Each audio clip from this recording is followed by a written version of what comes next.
Hello and welcome to Scarred Land, Sins of Shelzar, Episode 21, The Night of Chronicles, Part 1. Ooh. So last week we skipped because of an insurrection, but that seems to largely be better. Whatever.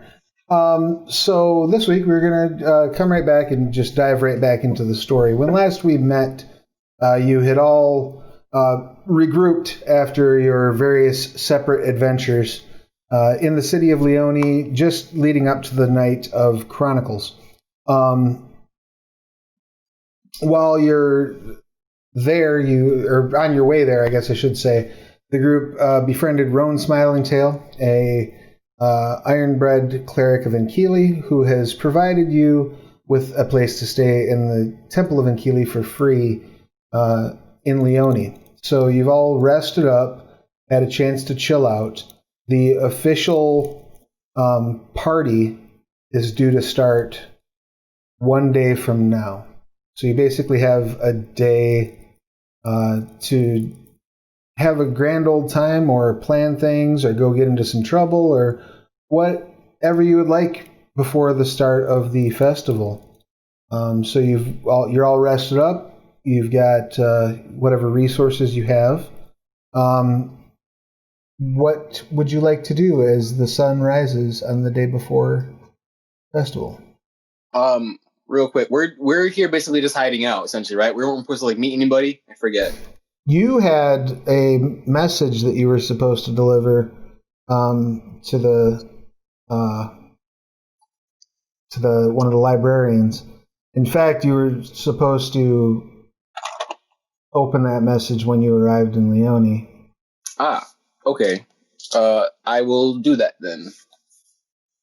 All right, you crack open the scroll case you were given, and it's basically instructions that you were to find one of the librarians and assassinate them. Just one of the librarians? I'm supposed to find a certain one, or? Yeah, a specific librarian.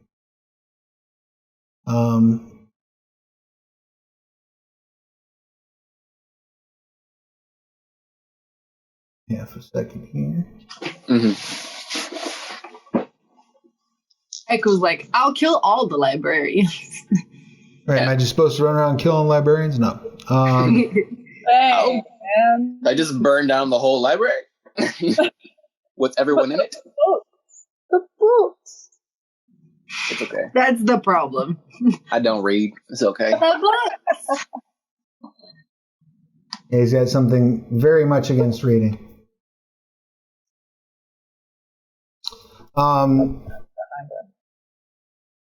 There is a librarian by the name of Pirna. Piermount? Pirna, Pyrna. They're a manticora.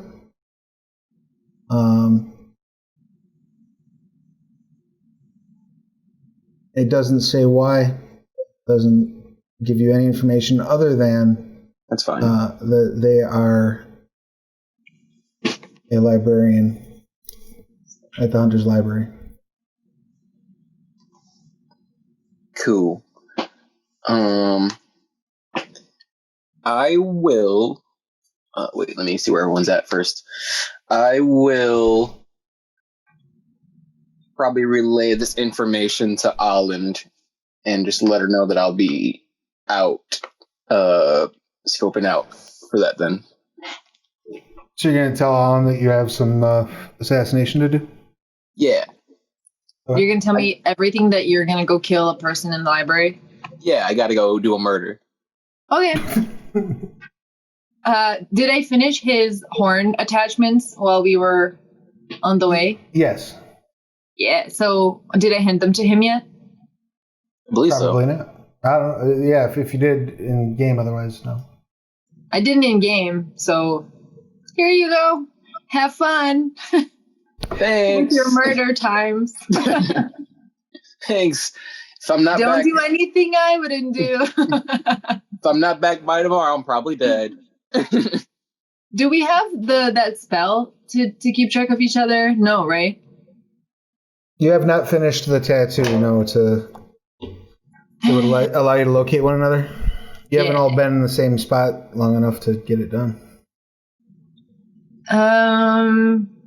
Okay, so I'll tell Haiku, if you were not back by tomorrow, I will come looking for you. Yeah, sounds like a plan. Okay. Awesome.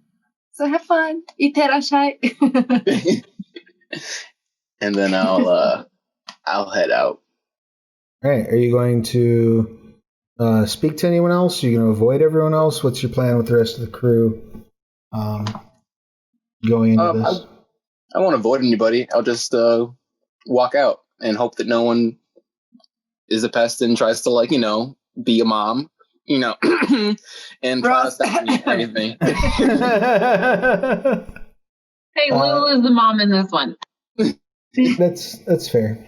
Okay, Breck, you say that now. Shh, Breck's a wingman now. Shh. Did you just touch my lips? No, you get out of there relatively unbothered. What would Breck be doing? Since Breck, I believe, aside from Haiku, is the only one that doesn't actually need sleep, right? Yep. Mm-hmm. So what is Breck doing with his downtime?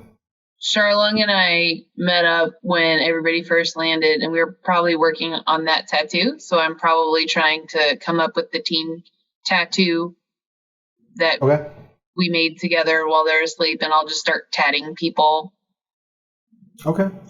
But you still don't have anyone who has access to that spell, is that correct? Or did Charlung learn that? I thought we were looking for inks. You did. We may have to inks wait for sure. For real life Charlung to answer that question. I'm looking right.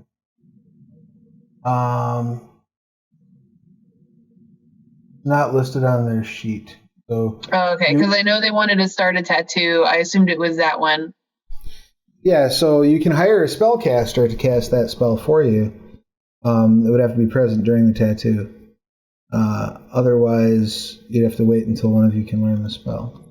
Which one is it, Roz? I feel like the last tattoo was Tan's tattoo to grow bigger, and that was where tattoos stopped, from my memory. Yeah, so we're looking for someone who has locate person or locate object. Because object could then be because I learned leather working, so I could put object onto a pouch, or if it's locate person, we could tattoo a person. Or wait, did you decide that we could do locate the ink on a person as an object, or was that one a no? That was a no. Okay, so that's why I learned leather working. So whichever one we learn first, we can put on stuff. I can hire a person, though. Is there someone in town I can hire to come with the locate person spell? Well, so right now, the Night of Chronicles officially starts tomorrow, right? Tomorrow night is the kickoff. Mm-hmm. So there's all sorts of people pouring into Leone right now. It is definitely a different vibe than what you're used to when you see a festival day at Shelzar, in the sense that there's no drinking and open fornicating in the streets. But there are a lot of people. It's certainly as crowded as Shelzar can get. The other thing that you notice is that it's laid out much better. So it's accommodating to the foot traffic and the incoming caravans and things much more than Shelzar. Shelzar, you might be going down a main thoroughfare with your cart, and then the corner you need to turn down is literally too narrow for your cart to go down and shit. That happens all the time in Shelzar. Okay. And this place looks like it was built, at least in part, for this festival in mind. The traffic seems to be a very organized kind of chaos by comparison to what you're used to seeing during festival times. Nice. So I'm doing that, and I'm pondering who, other than Charlung, I should tell this information to about Tan's tattoo, because I know she doesn't want to do nothing about it, but I feel like we should do something about it. and I'm gonna try to decide how to disseminate that information. But I already told Charlong, so they are aware. Okay.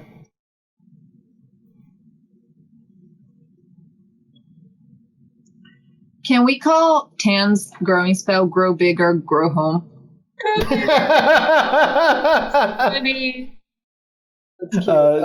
You can. I won't stop you.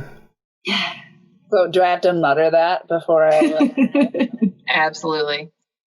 Yeah, it's your activation. Yell it in your enemy's face. I get extra bonus action.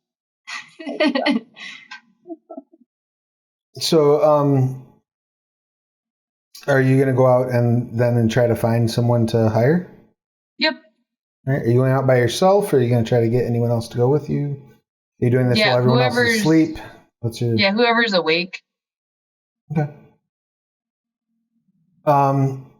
If you wait around for people to wake up, Haiku is definitely the first one to leave the room, but Haiku pretty much, I would assume, kind of beelines out the door unless you interrupt him. Actually, I forgot something.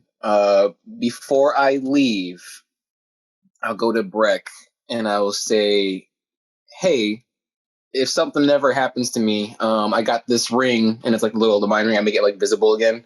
Mm-hmm. And I say, if something happens to me, keep the ring. If you find my body, take the ring. I remember the conversation we had where you told me that, like, you're crazy, you're going through all this stuff, and you know, thanks for help. And I'd be like, just come back. Just come back and we'll talk about the ring. I'm not worried about it. I'm just saying, if something happens to me, take the ring. Okay. Oh, deal. But still, just come back. And I'll, like, fist pound him, and I'll head out. Yeah. All right. Excellent. Are you waiting around for the next sort of batch of people to get up? Yep. Breck's doing first come, first serve. Wake up for an adventure in the festival city. All right. So, we'll say I'm going to make this decision the old-fashioned way. Oh, I feel like if the festival is starting today, Alland would wake up early so that she can scout like for rare metals and things that I can buy to make cool armor and shit later. Well, this is kind of... Are you up, Alland? We can go. Let's go, girl. Yeah. So you see Alan get up and kind of come out. The rest of you can start to sort of hear conversations happening out in the hall.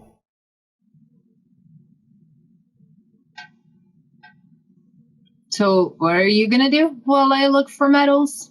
Metal. Breck is gonna like pull as much metal knowledge out of his ass as possible to be like valuable during your endeavor, because you made him the super cool fancy weapon knife pen thing.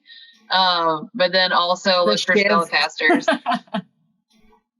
Special place in Breck's heart if you make him a weapon. Just special place right there. So he's gonna take care of Alland. All right.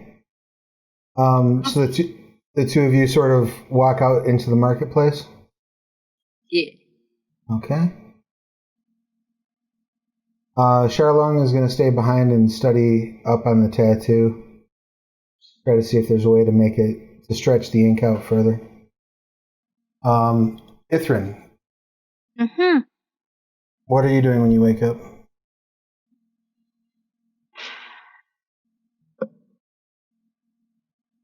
Oh, yeah. So I think Ithrin would probably like check her pendant to see if it has done anything different.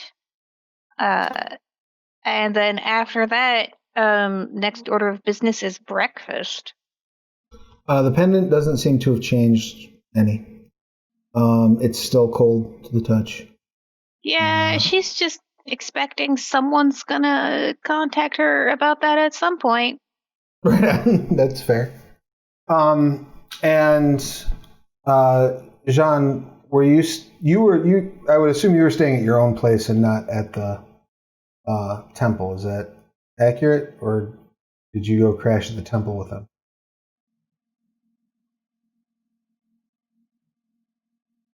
Well, I assumed that I was going to go sleep at that one tavern that I like so much. Okay. But yes, I wasn't going to be at the temple. Okay, cool. So you're up at the bar. We'll get to that momentarily. Ithrin, we're going to assume for brevity's sake that you and Charlie were sharing the quarters. Charlie, what are you doing as you hear Ithrin getting up and sort of skittering around the room? I guess I'll get up. I should probably go. There's when does this thing start? The following evening at sunset. So you have a full day and then another daylight period. I want to find out where I can and can't play because I don't feel like getting in a fight with guards and having Holland kill 100 guards because I played in the wrong spot. Sure. Is there precedent? Oh, yeah.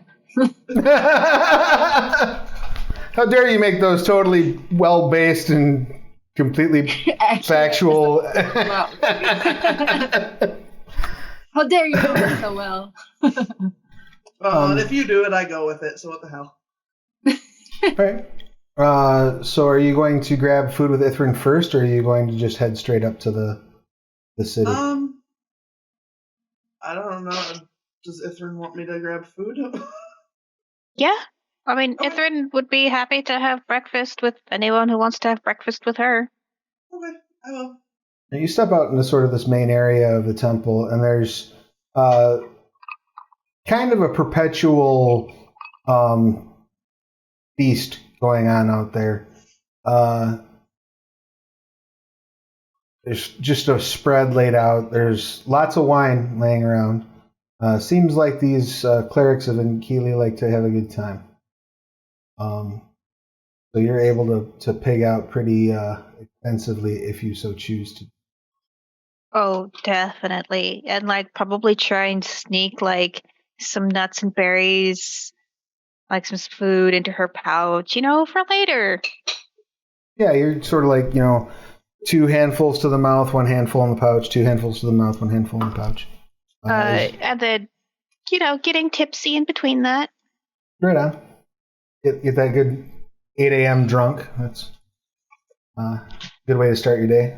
Yeah, just be oh, they have baklava. I haven't had baklava in years. This is the best. Nom, nom, nom. And Lulu, when you wake up, what are you doing? Oh, Lulu's not there. Tan, when you wake up, what are you doing? I would like to find the horseman. All right. I twitched the man. You're iron bread, not horseman. How friendly were you being with Rowan? Are you? You might not have to go far. I was being very friendly, but I woke up not as friendly because I'm normal today. Okay. Well, I guess it's up to you. I guess it's up to you whether you have to go to another set of chambers to find him or not. I'll leave that up to you.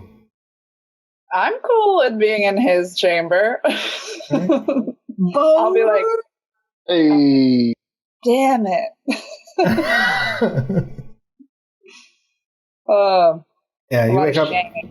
You wake up in his chamber. You discover just how much an ironbred can snore. As he's laying on his side, sort of.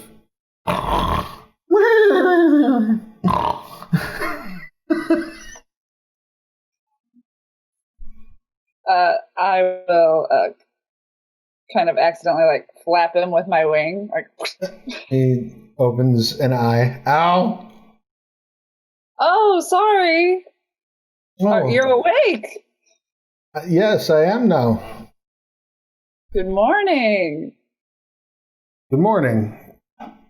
Sleep well?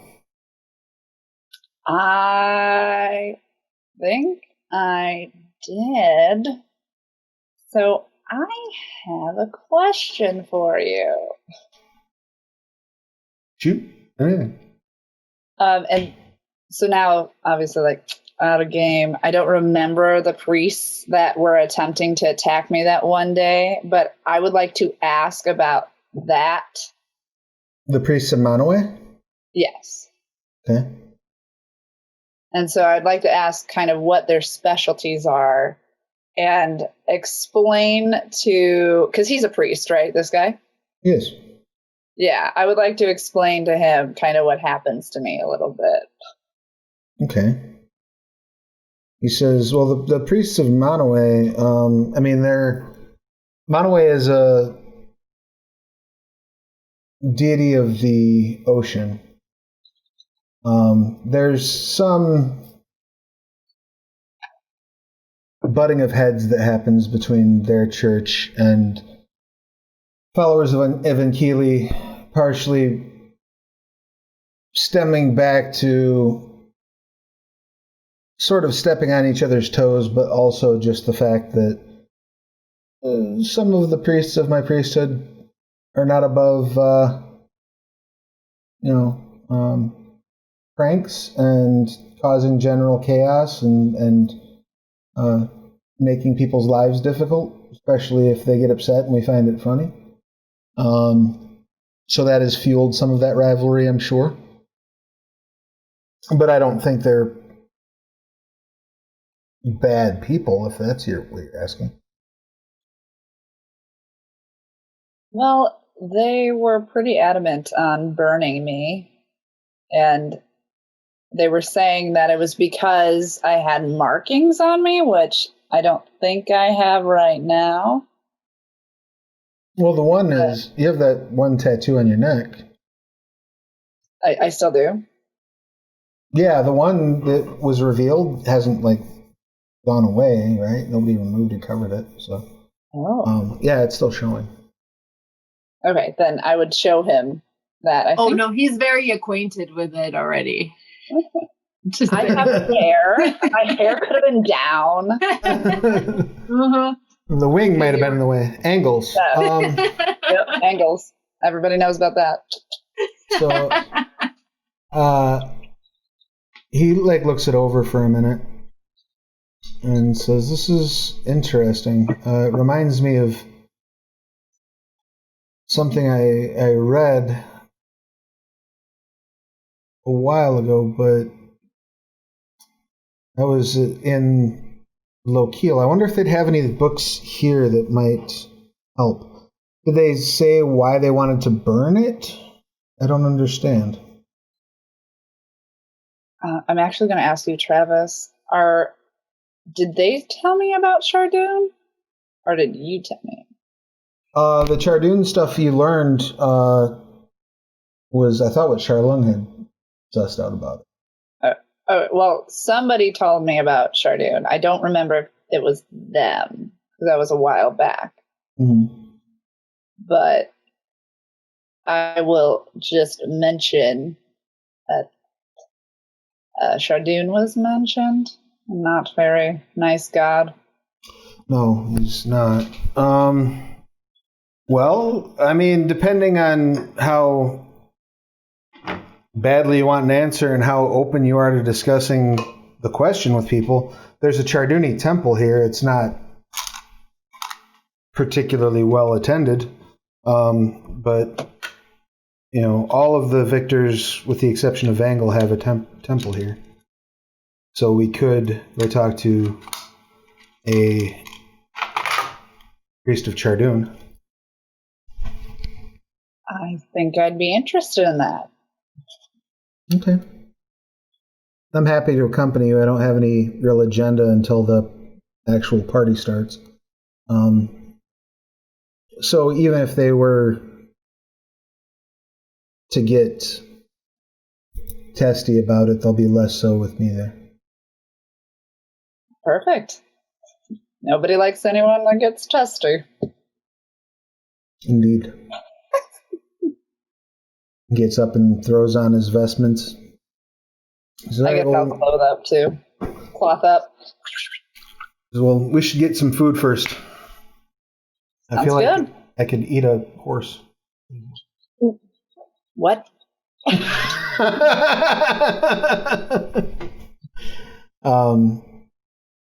And they step out, and while Charlie and Ithrin are eating, and just start shoveling food into their faces as well. At least Roan does. I don't know how Tan eats, but Roan is definitely like, grabbing like a turkey leg and like mid-chew, like, oh, you gotta try out over there, it's really good. Pouring the wine down.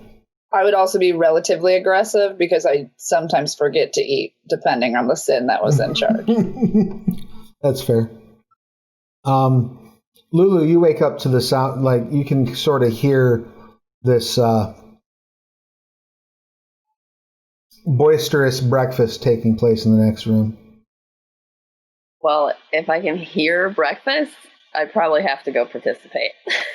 You come walking out. Charlie, Ithrin, Tan, Roan. There's a couple of just the acolytes of Enkili that are there as well. The general mood seems to be good. The rest of the people at the temple appear to be excited about the upcoming revelry, and they're talking about various different plans that they have, up to and including something they keep referring to as interruption roulette. I'm going to ask what that is when I hear someone get excited about it. Okay. I'll explain. So, as followers of Enkili, we all like a good prank every now and again. So we like to find bards that are in the middle of a very gripping performance. And then there's a spell that we know that lets you just slightly interrupt the flow between a spellcaster and their effect.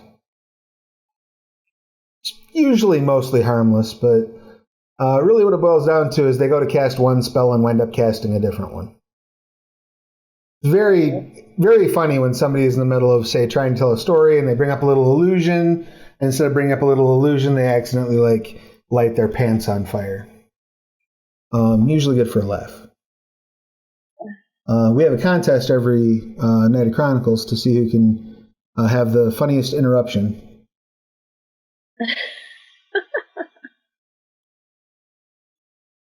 That does sound funny as long as there's no fireballs. There's only been 2 fireballs that have ever happened when we've done this. Oh, good.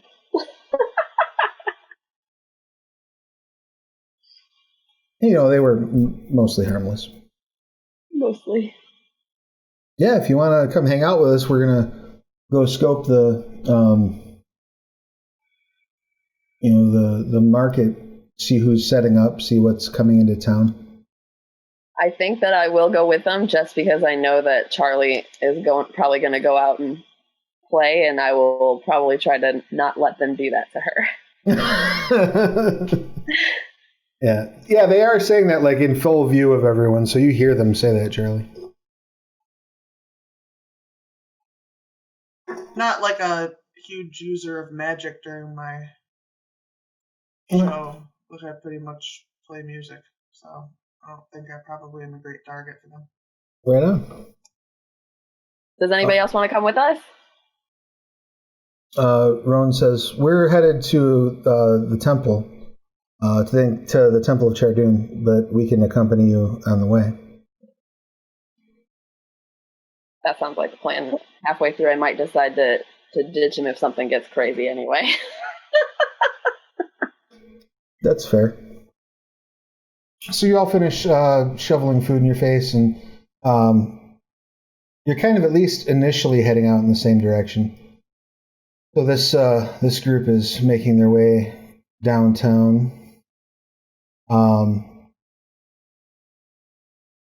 Check out the events.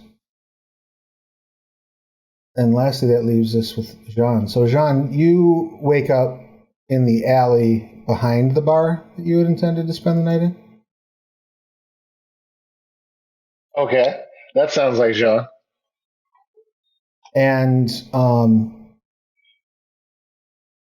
when you wake up, there are a couple of angry manticora right next to you, kind of standing over you.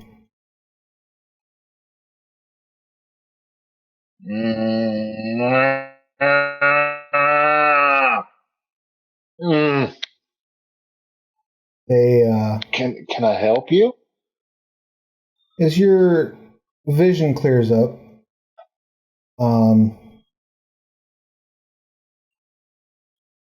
it occurs to you that you recognize these Manticora. You had a couple weeks back, you had been involved in a game of chance.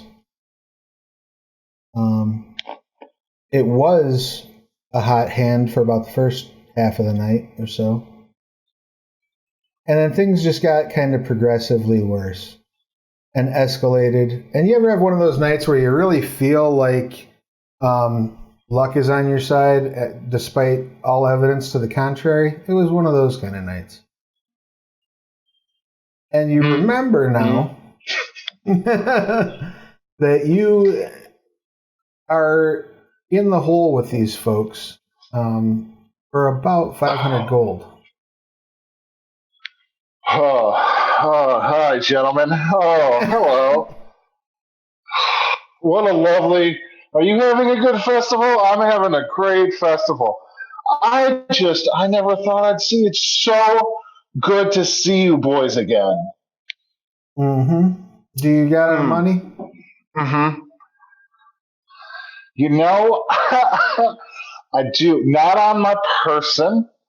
You see, I fell on strange times. Not on my person, but somewhere around here, I have every gold penny that I owe you. And if I was actually out here looking for it, that's what I was doing out here. I was looking for your money. You were looking while you were snoring in a dirty alley? I thought maybe I would divine it somehow. You know, it's called sleep magic is what I was doing. I'm trying it out. It's a new thing. I see. Well, while you are in the process of doing that, we're sitting here owed some cash and running out of time. But you're in luck today, Jean. We have found a situation that's going to give you the ability to pay off your debt. Doesn't that excite you?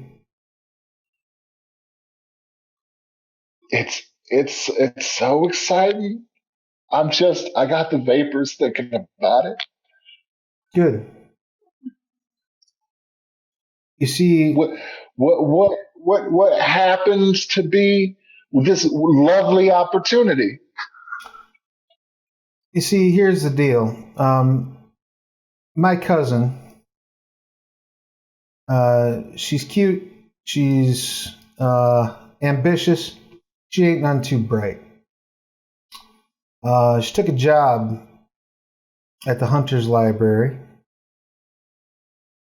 and she was meant to be escorting one of the creatures on a field excursion so that a couple of the librarians could witness it in the wild. Well, needless to say, things went sideways. Critter got loose, ate one of the librarians, and ran off. That's some critter. It is. So she come to me crying. She's going to be in huge trouble and might be brought up, on charges in front of the Pride Mother if the beast doesn't get returned. Not to mention, all the difficulties that might cause for the impending festival. Mm. So I told her that she's my cousin, and she's sweet, not too bright, that I would help solve this problem for her.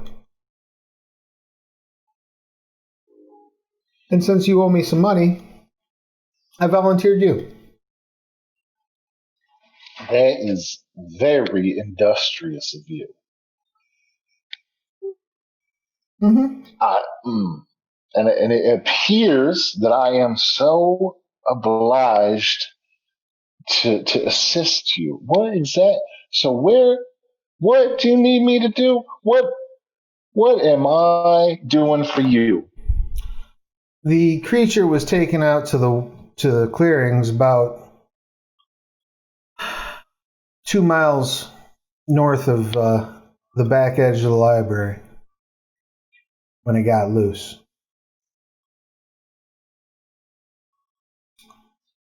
The area, I'm told, is marked with a stick. It's got a librarian's tabard hanging off of it, which is where they buried what was left of the poor guy after he got chewed up. That was where the critter was last seen. All you gotta do is hunt it down, bring it back, preferably alive, but, they didn't specify, and I'm not too particular. I love hunting things. I love killing things, but I also love a challenge. So this is advantageous for all of us. I cannot wait to help you. I can't wait to help you help me. This is a lovely opportunity, and I thank you for it. Sundown tomorrow at the latest. Have that thing back at the library. Come find me when it's done. Mm-hmm. Yes, gentlemen. Thank you. What you're looking for is a blade beast.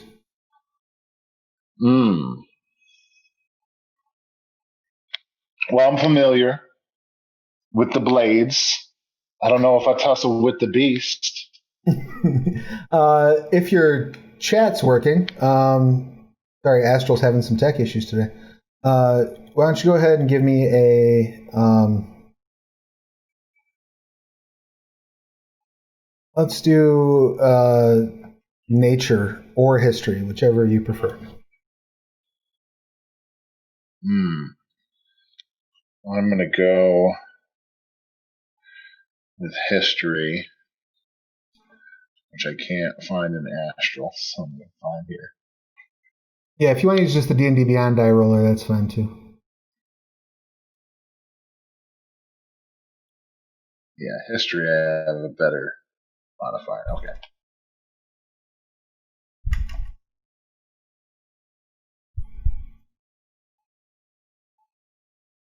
$23. Nice. Not too bad. Oh, you know what a blade beast is, all right.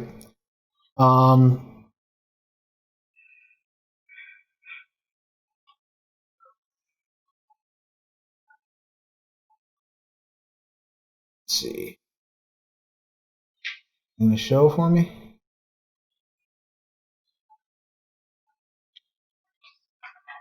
No.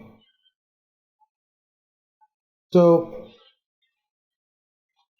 imagine they're a Titan spawn creature.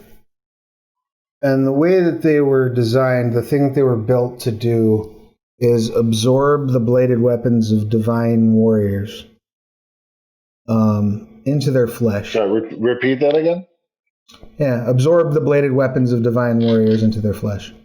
So humans and the divine races, the ones who were fighting on the side of the gods, you attack a blade beast with something metal, it pulls that metal thing into its body. And those various blades all stick out and stab everything that gets near it and make it very dangerous. It's also got sort of this internal heat. So imagine like a jaguar. It's about the size of a horse with sort of subsurface skin illumination from the heat inside of it, and just swords and spears and axes and shit sticking out of its hide. Then the way it was used in combat was that the Titan worshippers, when a blade beast had enough weapons and it had taken away enough weapons, they would kill it so that it would explode and drop all the weapons out for them to use. That's amazing. How do you kill a blade beast? Carefully. Okay. All right. Which is, man, Jean must really be quite literally shitting herself. Blades are her favorite thing, and this is not working out well. This isn't going to go well for her. Yeah. So they walk off and say, sunset tomorrow. This perfect. It's perfect. No problem at all. I got this. Blade beast. No problem. And as soon as they're out of sight and you kind of make your way around the corner, you see the group heading up your way. Alan, you were off with a different group, right? You were not with Breck. You're with Breck. Okay. So yeah, Lulu and Tan, Shopping for metal.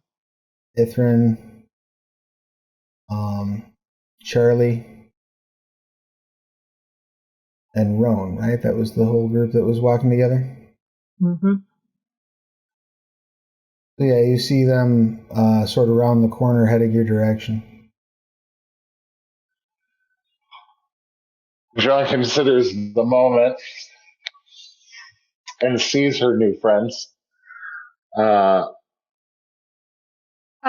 will And just thinks wave of a like, way to "Hi, how are you?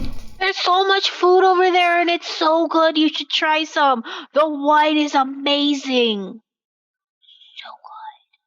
She takes like a muffin out of her pocket and starts eating it. We had wine for breakfast. This is a good day. Yeah, like you know how like when you drink a lot, you also get really hungry. I feel like Ithrin's there.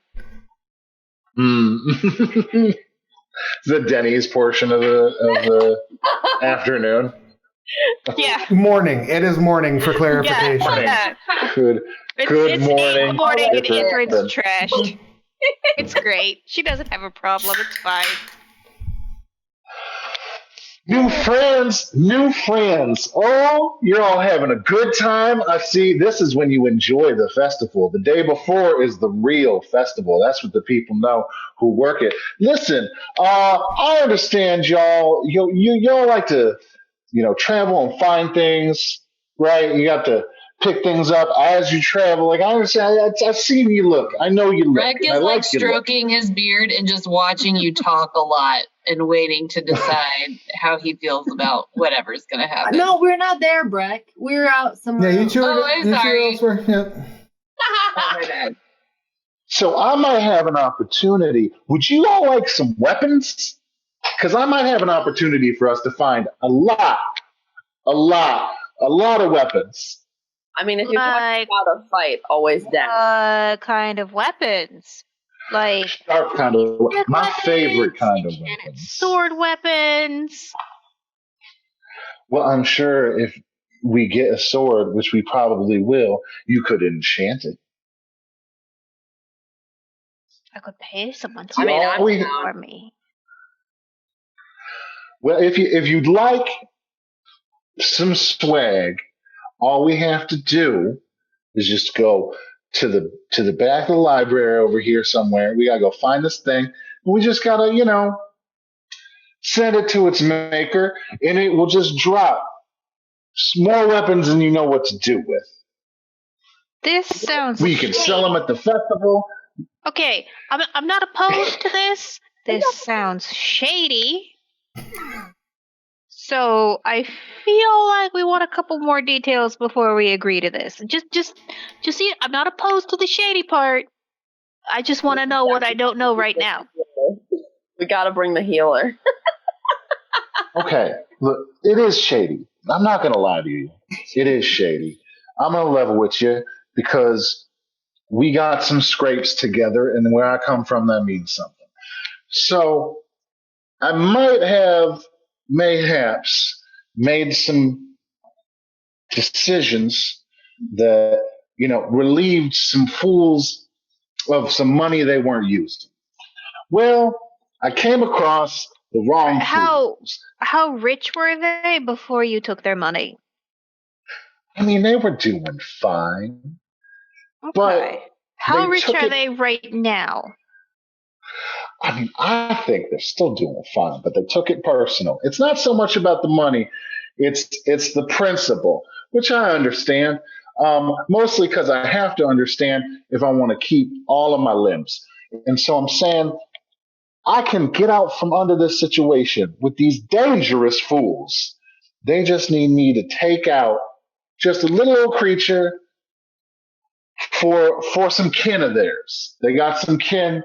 They're supposed to take out this creature. Couldn't take out the creature. They came to me. That's done. And I just figure that since this creature's MO is dropping a whole mess of things that could be valuable in the future, I could pay you with whatever that creature happens to drop. I get out from under these people. We all have a wonderful festival. Okay, so I'm not opposed to stealing from motherfuckers who have it coming. I'm not. I have a question. Would we be I able got my to own history tell with what the that. creature was from the I- clue? As a druid, One second. I am interested in what kind of creature you want us to be going after. I believe they called it a blade beast. A blade beast. Travis, can I make a roll to figure out what a blade beast is? None of you would need to. There's actually a place in Shelzar, because they wander the sweltering plains. So there are a group of Shelzari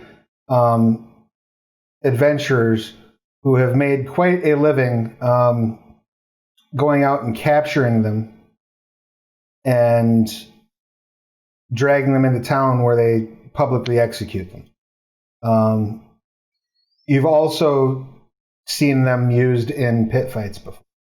Okay. They're not easy to handle animals. Have I fought one? So my You've never my fought one, no. question from Ithran's perspective is like, are these like creatures who live in harmony with nature, or are they abominations? Who Oh need to no, be- yeah, they're very much Titan spawn that were created for no purpose other than to harass and damage divine humanoids. Oh, There's okay. no. Neat. That is all I needed to know. So then, Ithran will turn to Jean and say, "Blade beast, you say? Well, that's going to be difficult. But like you've said, we've been through some things together. A little bit of trauma bonding. If I were more sober, I would probably be a little more recalcitrant. But yeah, let's go get this blade beast." Rowan just kind of puts up a finger for a second, and then just turns to Tan and says, "Do you want to go do that, or do you want to go to the temple?" Lulu will be like, if you got stuff to do, me and Ithran got this. It's fine. It'll be fine. Yeah, I don't think I necessarily. Lulu, this is why we're friends. Like, I don't think I need to go kill anything, nor do I like to do that. So I'm down to stick to the mission we're on right now. But it's a blade beast, Dan. I'm not that interested right now. Please stay. I'll watch her. Don't worry. I pat your head. We should go find Breck. What Before we about you, Charlie? Rowan says you wanted to go see about performances, right? Yeah, like if there's places that you can't play or if there's stuff like that. It occurs to you when you hear this, Jean, that this Manticora is probably a performer of some sort. I assume you're carrying what, a lyre? Is that what you play? Lute? I don't know. What the fuck do I play? It's a good question. Why isn't D&D Beyond open anymore? The whole internet has rebelled against us. But she is carrying a musical instrument and looking at places to play, so that may be an end for you to... Make friends.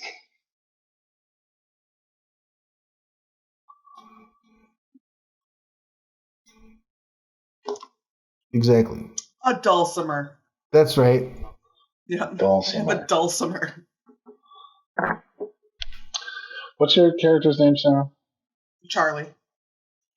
Wait, do I even know that? Does Jean even know that? You were briefly introduced when, like, everybody was like, "Oh, hi! Hey, we all made it! Woo!" Well, Charlie, I have an established booth at this festival. And this being an incredibly valuable quest for me, I would be more than willing to, share that spot or even trade off that spot with you. You need to make a little coin. I need to kill a blade beast. I feel like this works out. All right. I mean, I'm cool.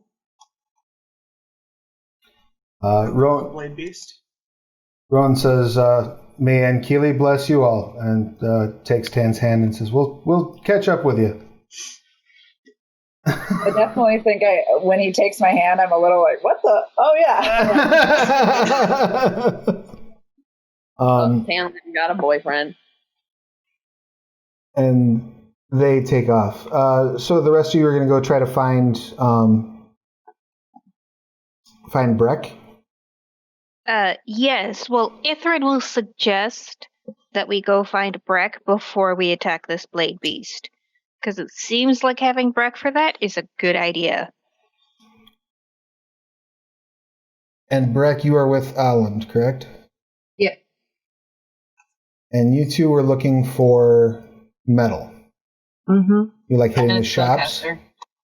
Yeah. Because you said that if I wanted to make like weapons that have higher stats, I needed a different metal. Sure, yeah. So you are you're looking for like adamantine or mithril or something along those lines, right? Yeah. Okay.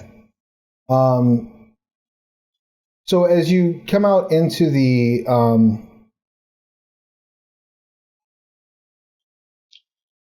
sort of Stall Road area.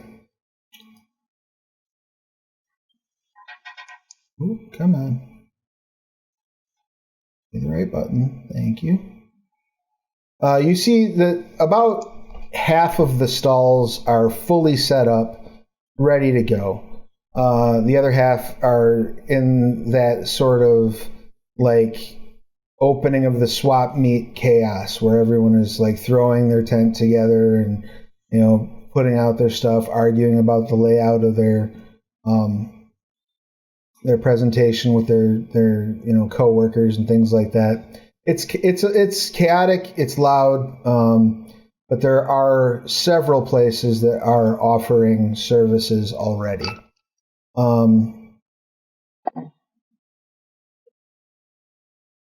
As you're walking along, you said you just half a second here.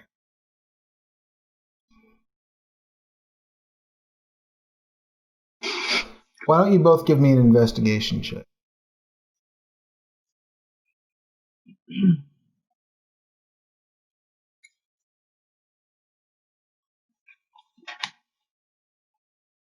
Sorry, it's loading again. 19. If D&D Beyond is easier to roll on, you can do that. I got like a 4. So I'm like out of it, I guess, today. Yeah, you're just kind of looking around like, whoa. She's like, so many guards I could smash. And what did you get on yours, Breck? 19. Okay. So you find, and you're looking for spellcasters specifically, right? Or are you also looking for metal? Yeah, I was trying to help her first. first. So you find a tent called the Iron Arrow is the placard that's hanging out in front of it. And you see there's a iron-bred woman sitting behind the counter. It looks like it's mostly bows, arrows, things along those lines. But you do see there's like a small forge in the tent. It's the first thing that leaps out to you as being possibly metal related.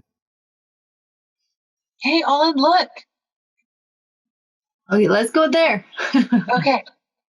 You two walk up. She's sitting behind the counter, sort of stringing up a bow. She looks up and says, "What can I do for you?" You open for business? Yeah, open enough to do business. I was looking for mithril or adamantine, if you've got any. Looking for ore? You looking for worked plates? What are you looking for? I don't have any here, but I'm people who knows people, so I can probably get you some. I would probably want some ore so I could work it into whatever I want. Sure. Yeah, are you talking... most of the people I know that deal in ore deal in it in a bulk sort of rate, but you're looking for more of a personal use amount? I'm looking for quite a big amount. I'm going to make like a set of things, so I'm probably going to need a bit of it, not just like one, you know? I'm not just going to make one thing with it, so... Sure, there's Anders Mossbeard. He's got a tent up the north way there. He's a dwarf out of the Kelder Mountains, but he usually has sort of your more exotic metals on lock. He might be the guy you're going to want to talk to. Tell him I sent you and he won't, screw you over. Awesome. And what's your name? She reaches out to shake your hand. She says, Violet Sorenhoof. Nice to meet you, Violet. And as I shake her, like, I feel like I have a silver or something in my hand to shake her hand with it, like to thank her and tip her for the information. You spend a silver and she kind of chuckles at it and puts it, Is that enough? I'm like, is it not enough? Just insulted her honor. No, good job. No, I feel it was not a copper, so I feel. Make an insight check if you want to. Oh no! You just tell me, Travis. Is that enough? Jesus. 16. Okay, so actually, you get the impression that she doesn't seem to much like. The coin doesn't seem to matter as much to her. She doesn't really have an appreciation for it. She seemed you're guessing by her expression that she's a lot more interested in barter and in services and things like that than she is money. I mean, money spends and that's fine, but she's not insulted by any stretch. Okay, good. Like this is in Japan, you know. Right, no, nothing like that. Okay, cool. Awesome. So you make your way up to Mossbeard's tent and tells you, well, yeah, I can get you ore. For adamantine, we usually do 5 platinum per pound. For mithril, it's 7 platinum per pound. How many gold is a platinum? 10. Okay. Violet said you'd give me a good price. Ooh. Did she know? Mm-hmm.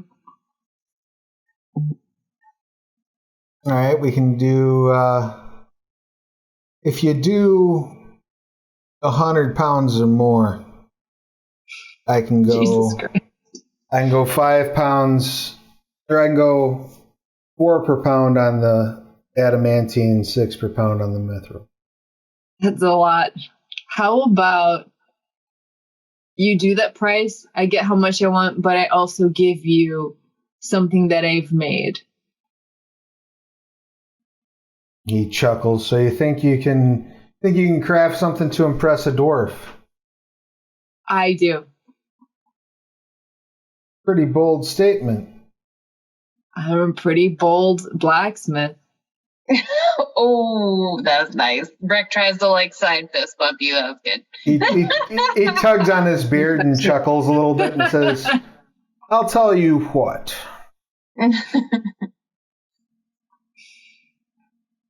I give you the price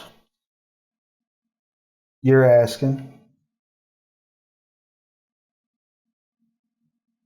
You bring me an item that's going to impress me with its craftsmanship by the end of the Night of Chronicles. All right. If I'm not impressed, you can work off the difference." Sounds good. How many pounds you need? You said 5 a pound of adamantine? It's four a pound. If he's giving the bulk price, it's 4 per pound for the adamantine, 6 per pound for the mithril. Let me look at how much I have. And one platinum is 10 gold. Yep. I'm going to do 5 pounds of adamantine. Okay. Awesome. It gives you 5 pounds of adamantine ore. You could probably work that into like 10, 15 pounds worth of actual functional adamantine, like weaponry or armor. Mm-hmm. How much do you need for all the stuff you want to make, Olin? This should probably be enough. So that's like 100 gold, right? Or I can just put 20 platinum, right? Mm-hmm. That didn't do the math for me. Oh, and D&D Beyond, I don't know that it breaks down. Like, yeah, I think you have to break out the math. Damn. I got it.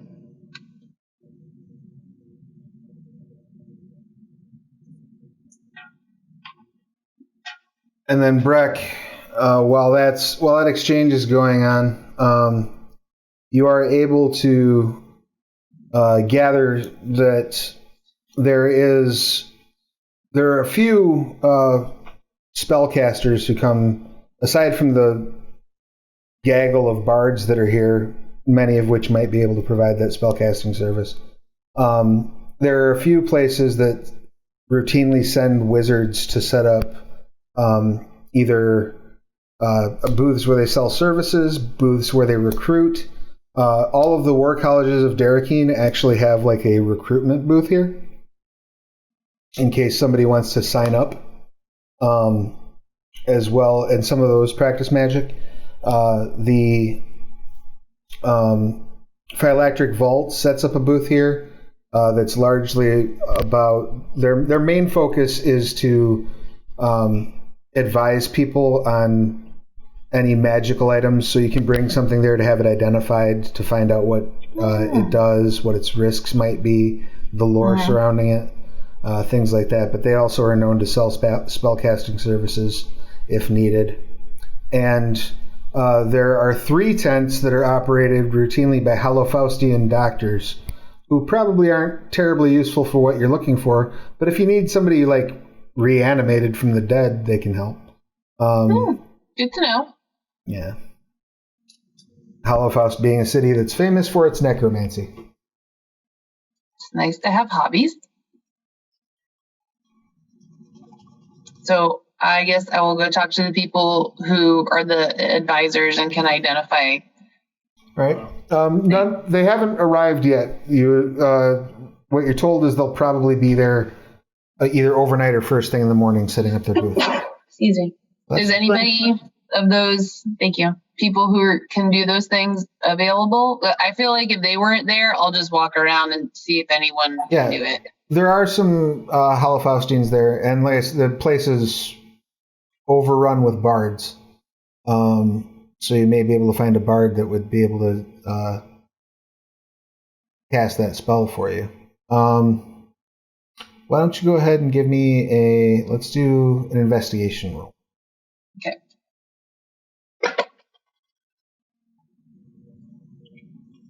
5 + 6 is 11. Okay, yeah. As you ask around, you find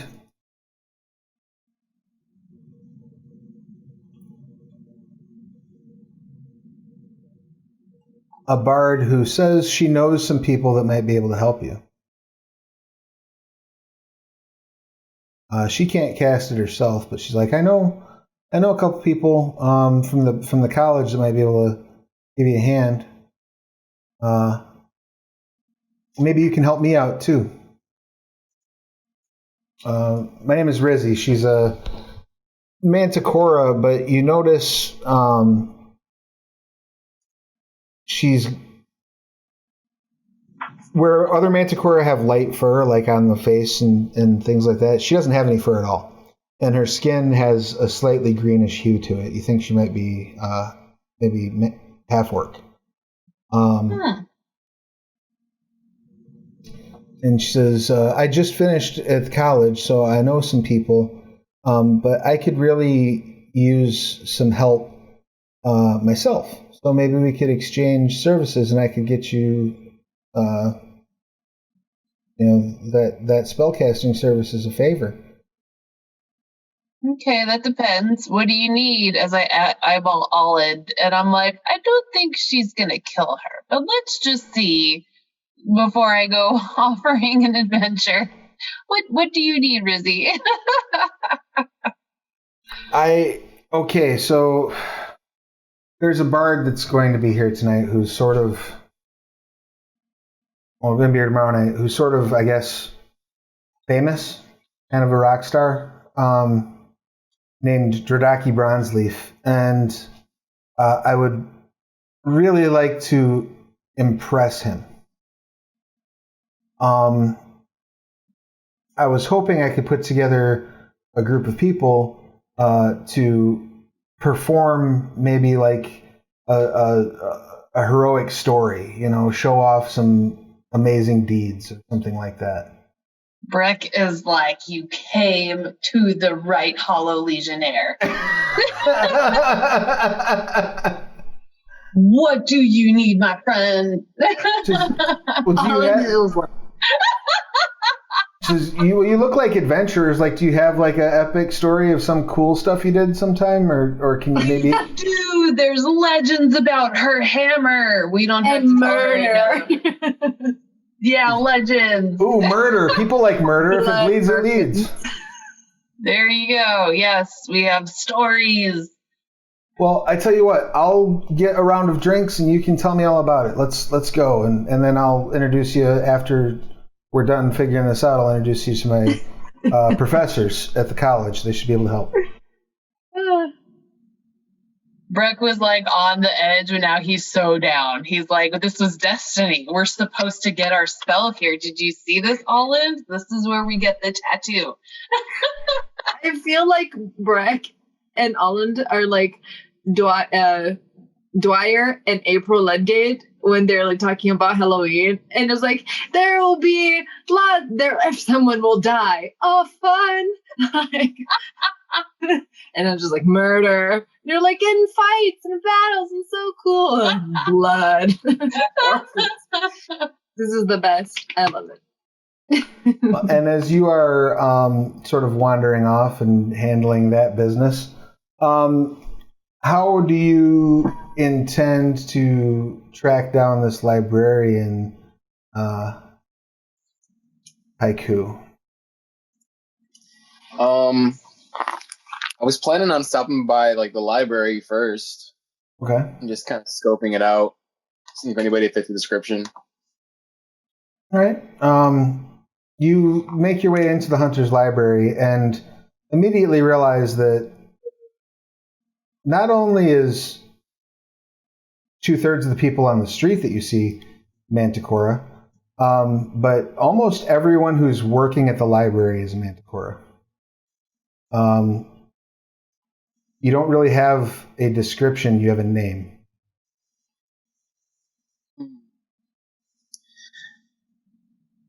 What is everyone doing in the library? Sort of. There's a lot. There's a lot of milling about. There are people that are studying. You see that there's a couple of people that are like clearly taking others on like a tour.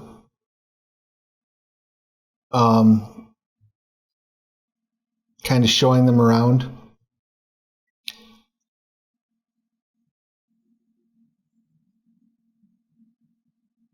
The people being taken on a tour, are they people that are going to be working there, or are they just like guests of the library?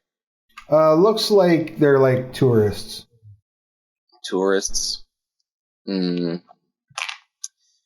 guess I'm gonna walk around here for a bit. One, so I don't look suspicious. I just walked in and walked out of this library for no reason. In my armor and my cloak and stuff. But I'm just gonna like listen to conversations and then see if I hear anybody like drop any names that would like lead me to like this person. Sure, give me a perception check if you don't. Oh boy. 13. So you overhear a couple of librarians talking about a mishap. And they mention the name of the person that you were sent to kill. And they explain, and you hear them talking about like the accident. Yes, the creature is still on the loose. We're doing our best to locate it. Someone just fell off the call. Yeah, Tori. No, Tori. That's all right. We'll all fall back where we're supposed to be, theoretically. So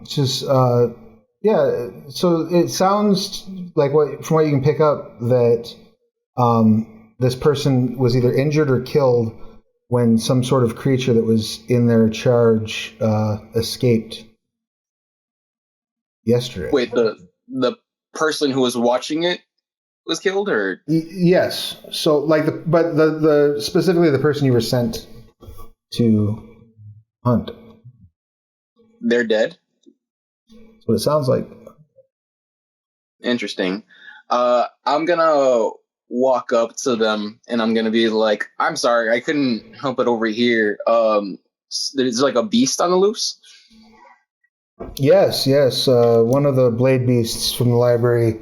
We were taking it out for observation in the wild, and it slipped its keeper's bonds. I and my group are something of adventurers. What can you tell me about the keeper and what happened, and just like where was this at? Where would this beast be at? Where can I find it? Maybe I can help bring this down. Oh, that's very kind of you. We haven't a whole lot of coinage to spare at this point, but would be willing to offer you access to the library's resources if there's anything you need, if you could return the beast to us. That'd be great. Any of the resources would be great. Yes, in fact, why don't we have you speak with... we were not present. I do know that the beast was last seen to the north behind the library. But we can have you speak with the librarian who was with them, one of the librarians who was with them. Wait here. What? They take off. They're gone for feels like forever, but in reality, probably 10 to 15 minutes. They come back and they say, she feels well enough to... I'm sorry, they feel well enough for visitors, so let's get you back there. They escort you back into a room. The room they take you into, it looks more like a hospital bed than something you'd see in a library. White sheets, very clean. You can see that there's a cleric that's attending the wounds of this manticora who's laying in bed. And it looks like there are several jagged wounds on the manticora's body. Looks like whatever they fought really ripped the shit out of them. But they are alive.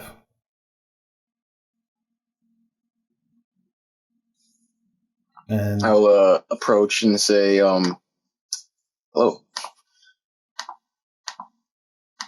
Just kind of caught off guard.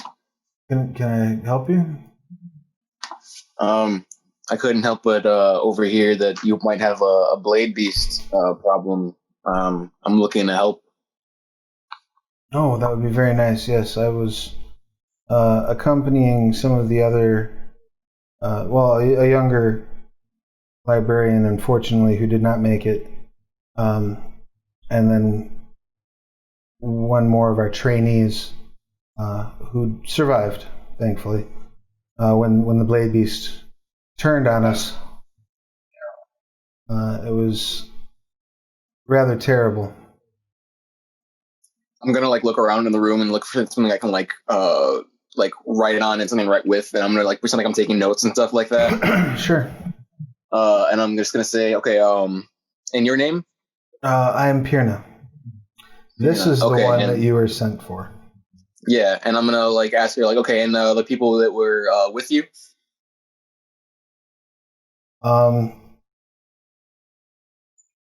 Well, there was Lena, she's the one that didn't make it. And then there was Camille. Camille did survive.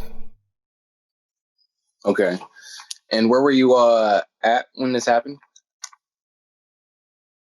We were headed to the woods to the north. Just probably half hour's travel beyond the library grounds. You said there's a cleric here attending to her wounds, right? Yes. Okay.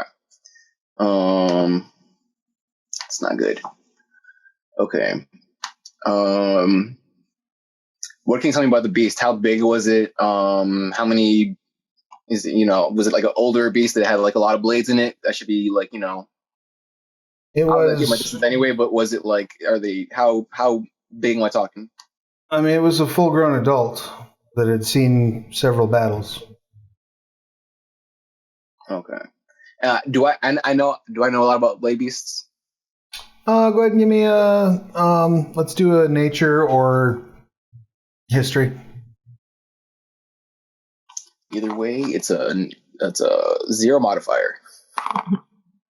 And I'm gonna... I don't know anything about it. I rolled a 2. Yeah, you're I've heard about them. Sounds. Do you know great. if the blade beasts are vulnerable to anything?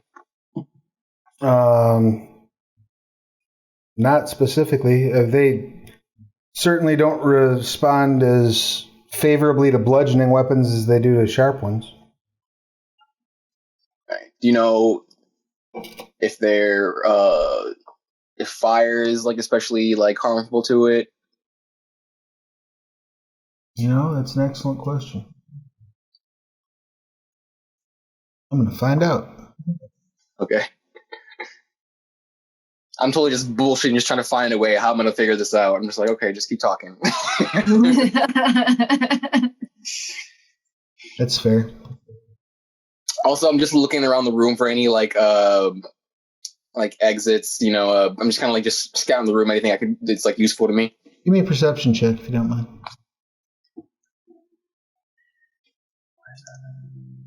Okay. It's going to be a 16. Okay, yeah, so there's a window that's behind them. You would have to like literally crawl up onto their bed to get to the window, but that would let you out to the outside. Looks like it would put you basically behind the building with respect to the front street. So not a bad escape route.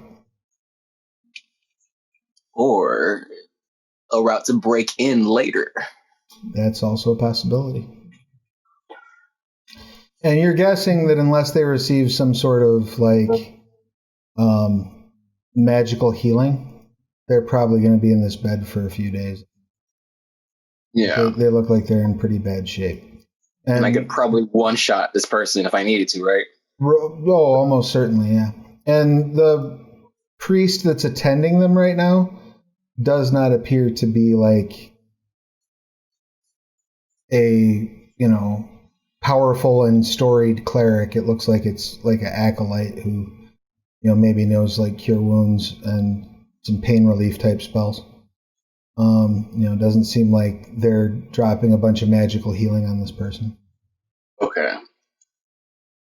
I just got to be super careful about this, especially considering what's gone through with my patron lately. So. And they explain to you that, no, it is in fact resistant to fire as well as bludgeoning, piercing, and slashing from non-magical weapons, basically. It's resistant to fire? Yep. Okay. Interesting. Okay. Are we alone in this room besides this cleric? It's me, this priest, and this and the Pirna, right? Yep. All right. Okay.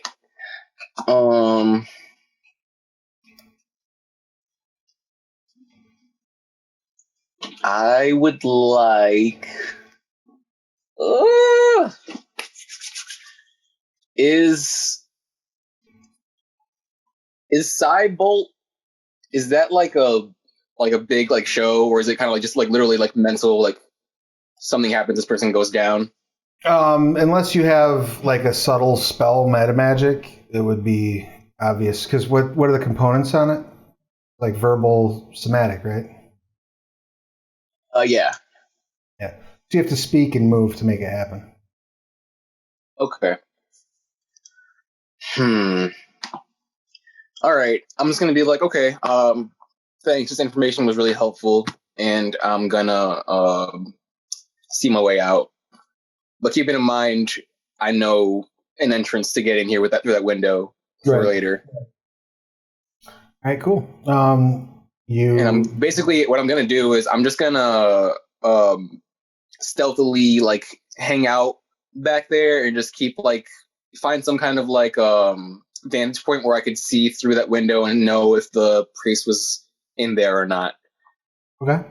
And hopefully I can do that by the end of the day. If not, I'll just go back home and come back another time. Are you gonna hang out for the day and watch? Yeah, I'm gonna just like scope out that window. Go ahead and give me a stealth check if you don't mind. Okay. Something I'm good at. That's 14, 15, 16, 17, 18, 19. Yeah, you definitely go up a tree and you're good to go. Okay, I'll just scope here. All right. The rest of you get out into the wilderness, the area where this attack took place.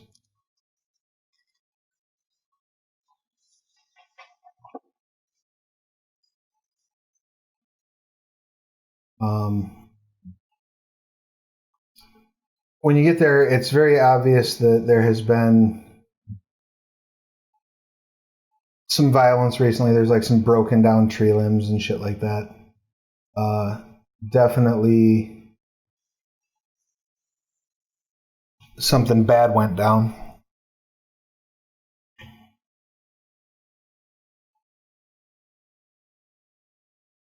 Anybody want to make like a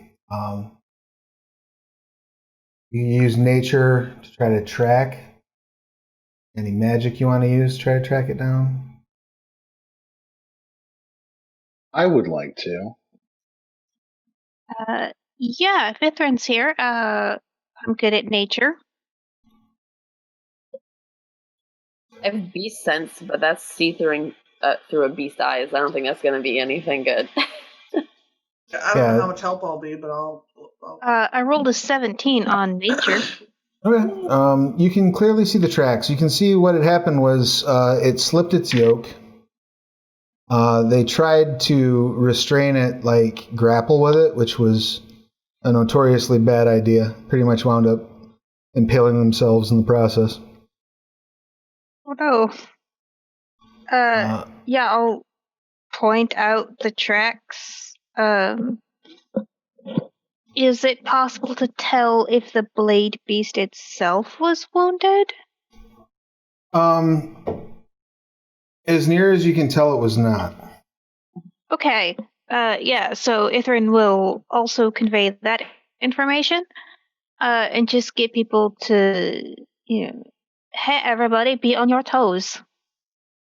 Does Ithran know anything that attracts them? Like, should we swing a sword around or something? Or do I? You do know that they can detect the presence. They can smell the presence of metal. You also are aware that they are incredibly aggressive, like remarkably. So if they run across a living creature, they're going to attack it, almost without exception. I will convey all of that information. So enough of us are armed and armored that we will probably attract its attention. Which is a good thing, because we want to kill it, but also stay aware so you don't get ambushed, essentially, is what Ithran will convey. Can I swing the scythe on a chain to like kind of propel the smell a little bit farther? Sure, if you want to, yeah, absolutely. Don't want to, but need to, So it's just the four of you, right? Charlie, Ithran, Lulu, Jean, correct? I think so. Right. You're out there swinging around your metal and hunting the thing down for about probably an hour or so. Following its tracks, that sort of thing. When you come upon kind of underneath this tree here, what looks like a disemboweled owl bear. Oh good. Looks like it was. That's nasty. Right. Looks like it was shredded apart. Almost like someone took like a hand tiller and just ran it up and down the entire torso of this thing a couple hundred times. It's just cut marks going every which way but loose all over its torso. Its guts seem to have been like pulled out and roped across the ground. I think we're on the right path, guys. It had a bad time. Yeah, so owl bears don't die easy. Owl bears do not die easy. That is true. Not. And what, pray tell, is everyone's passive perception score? Oh no. I want to add, I have danger sense. I don't know if that adds anything. Oops. That just means that you can't be surprised. Okay. Passive. 14. My 13. passive perception is 14. Me too. Excellent. Cool. So as you're sort of looking through this, can you real quick look up Danger Sense on D&D Beyond and read it to me? I can definitely try to, for sure. You should be able to just tap it and it should just show it. Yeah. Features, traits, let's see. Danger sense, here we go. I have advantage on dexterity saving throws. I have the uncanny sense of when things are nearby. When they shouldn't be, I get an edge to dodge away from danger. So dexterity saving throws, like against things I can't see, traps, spells, and I gain this benefit, and I can't be blinded, deafened, or incapacitated. Okay, but you can be surprised. You just have it doesn't specifically say you can't be surprised, correct? Correct. Cool.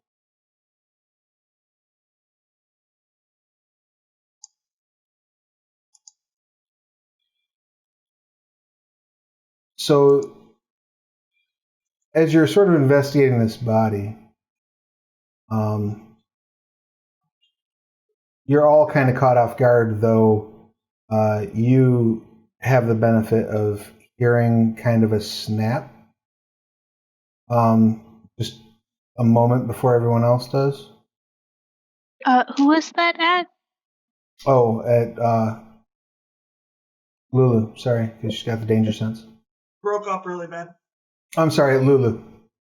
You hear like the slightest snap of a twig, just as something drops out of the tree above at you, and that. So I have time to be like, ah. You have time to be like, ah. That's about it.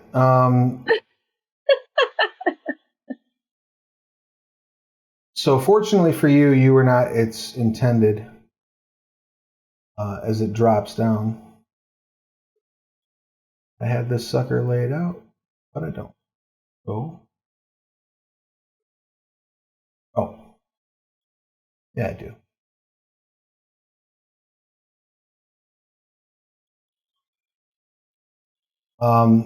This drops out of the tree, aimed directly at Jean, because why not?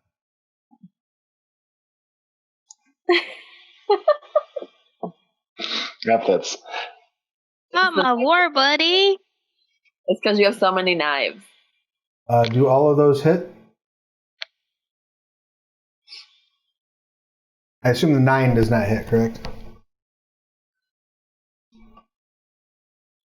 Wait, what happened? What's your armor class?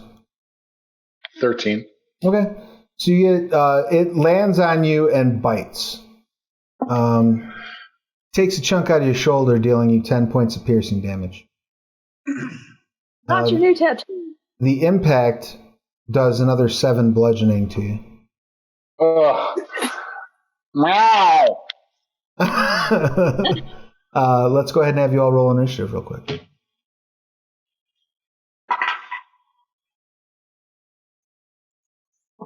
Four. 15. 22. So I got 15 for Ithrin, and I got a 20. Is that what I heard from Charlie? Yep. And Lulu got a 4.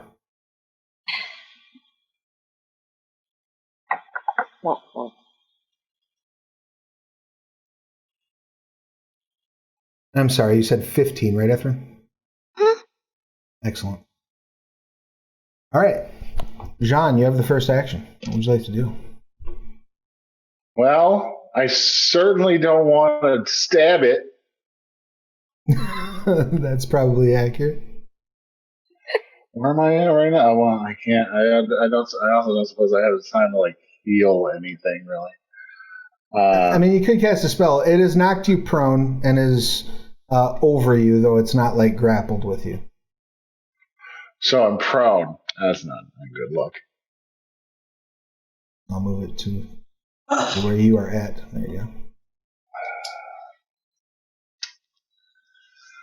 And as you can see by the relative size of it compared to your tokens, it's not a small creature. No, it's sure not. We're all very happy about that. Travis. Thanks for pointing it out. Well, I feel like my only option is that I can yell at it. Because I can't like swipe at it, obviously, because I'm on the ground, right? You can, yeah. You just if you make an attack while you're prone, you make that attack at disadvantage. You can spend half your movement to get up, but it is like over you, so it might bite at you when you try to stand up. Okay, well I'm gonna try and stand up and use my claws. Okay. Go ahead and give it a swipe. 20 will hit. Absolutely. So go ahead and hit that damage roll.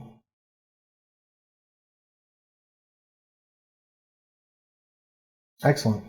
And your claws are not magical, I assume, correct? Right. So you rake your claws across it, and you barely scratch the surface of it. You also have a hard time getting a solid hit because of all the sharp areas pointing out of it. Like it's like trying to stick your hand in a moving blender and like tap the bottom of the plastic without catching your finger. It's very difficult to reach its actual flesh. So you just give it the slightest scrape, and it lets out this like horrendously aggressive growl at you. And I assume that finishes your turn, correct? Yes. Excellent. Charlie, what would you like to do? Eldritch Blast. Sweet. Charlie's not messing around. I mean, it's a cantrip. I didn't even know you could do that. That's dope. Right, yeah, you roll attack on it, yeah. I was like, wait, is Charlie a warlock now? No, Right, it just where'd that come from? my what do you call it, Travis? Bard College? There you go. Gives it to me. 23. All right. That will hit. Absolutely. Go ahead and drop that damage. Are you fucking kidding me? One damage. All Like right. the shittiest count ever. You hit it, and it like turns over and looks at you and like hisses, and then looks back at Jean. Pride. Ithrin, what you got? So I'm looking at the map. Where is the blade beast? Do you not see the giant? You might need to refresh. Okay, because I if you- see copy of blade beast like Well, way yeah. over yonder. Oh, it should. I mean, it's 40 feet from you. Oh, okay. So cool. I wasn't sure if it was like looming over Jean or not, but so it is 40 feet away. From you, No, yeah. it's by me and John. But, right, but Jean Okay. is over there too. Okay. All right. So I would like. Okay. All right. It comes through now. Okay. So I would like to cast Entangle. Okay. And sort of like position it like maybe like here. I don't know if that's showing up. I'm not But, seeing anything, but like north of it. Yeah. So it captures the blade beast, but not everybody else. Sure, and that's a 20 foot. Yes. And so it must make a strength saving throw, DC 15, or be restrained by entangling plants until the spell ends. On a success, it frees itself.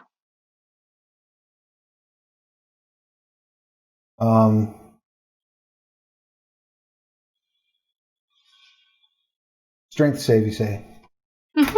15. Yeah, it does.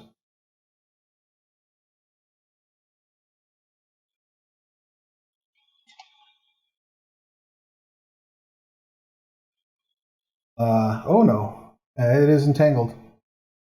Hooray. You're welcome, guys. Now kill it.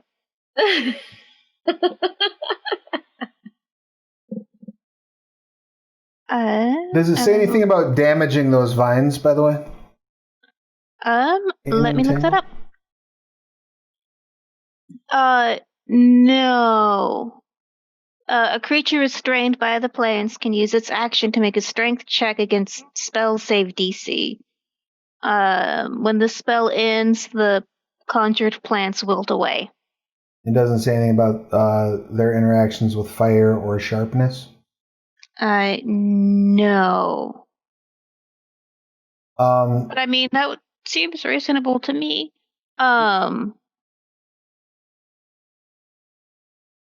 Yeah, then Ithran's gonna stay where she is, because that's a nice, safe distance away from this creature. That's fair. That brings us to the Blade Beast's action. So the Blade Beast is going to start struggling against its bonds. Does a 21 get it free?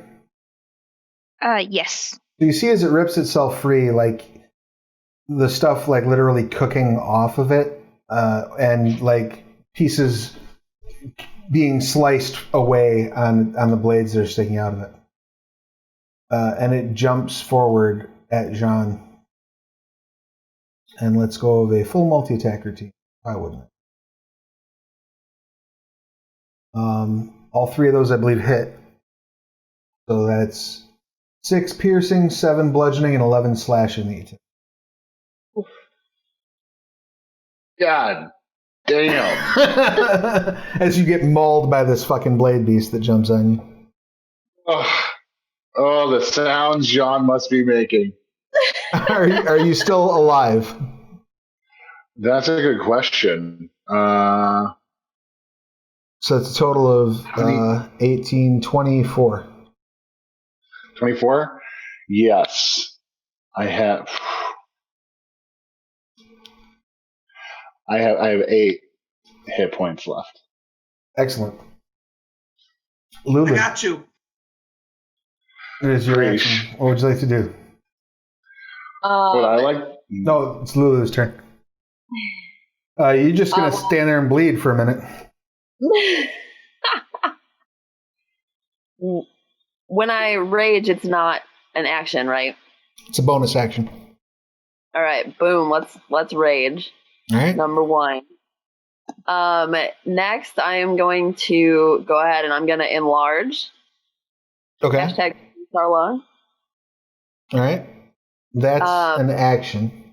Yes, I get 2 now, though. You get 2 attacks. So you would have to wait to enlarge. Like if you enlarge, you can't attack. Because you only get the second attack when you use the attack action. Oh. Okay, I'll enlarge still. But I do have a question. I'm not really sure how the magic of absorbing the swords works. So with my scythe on a chain or whatever, if I throw it at it and physically pull it back, can I pull it out of the beast, or is that not possible? One way to find out. It sounds like a trap. Okay.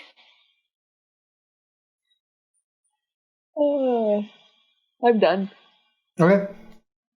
You have enlarged. Go ahead and... Oh, well, I guess I'll go over to it. There we go. That way that I can at least take a little heat off of Jean. Excellent. That brings us back to Jean's turn. What would you like to do?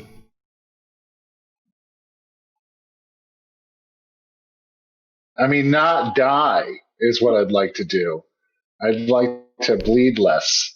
I will literally yell to you, do what you gotta do, I got you.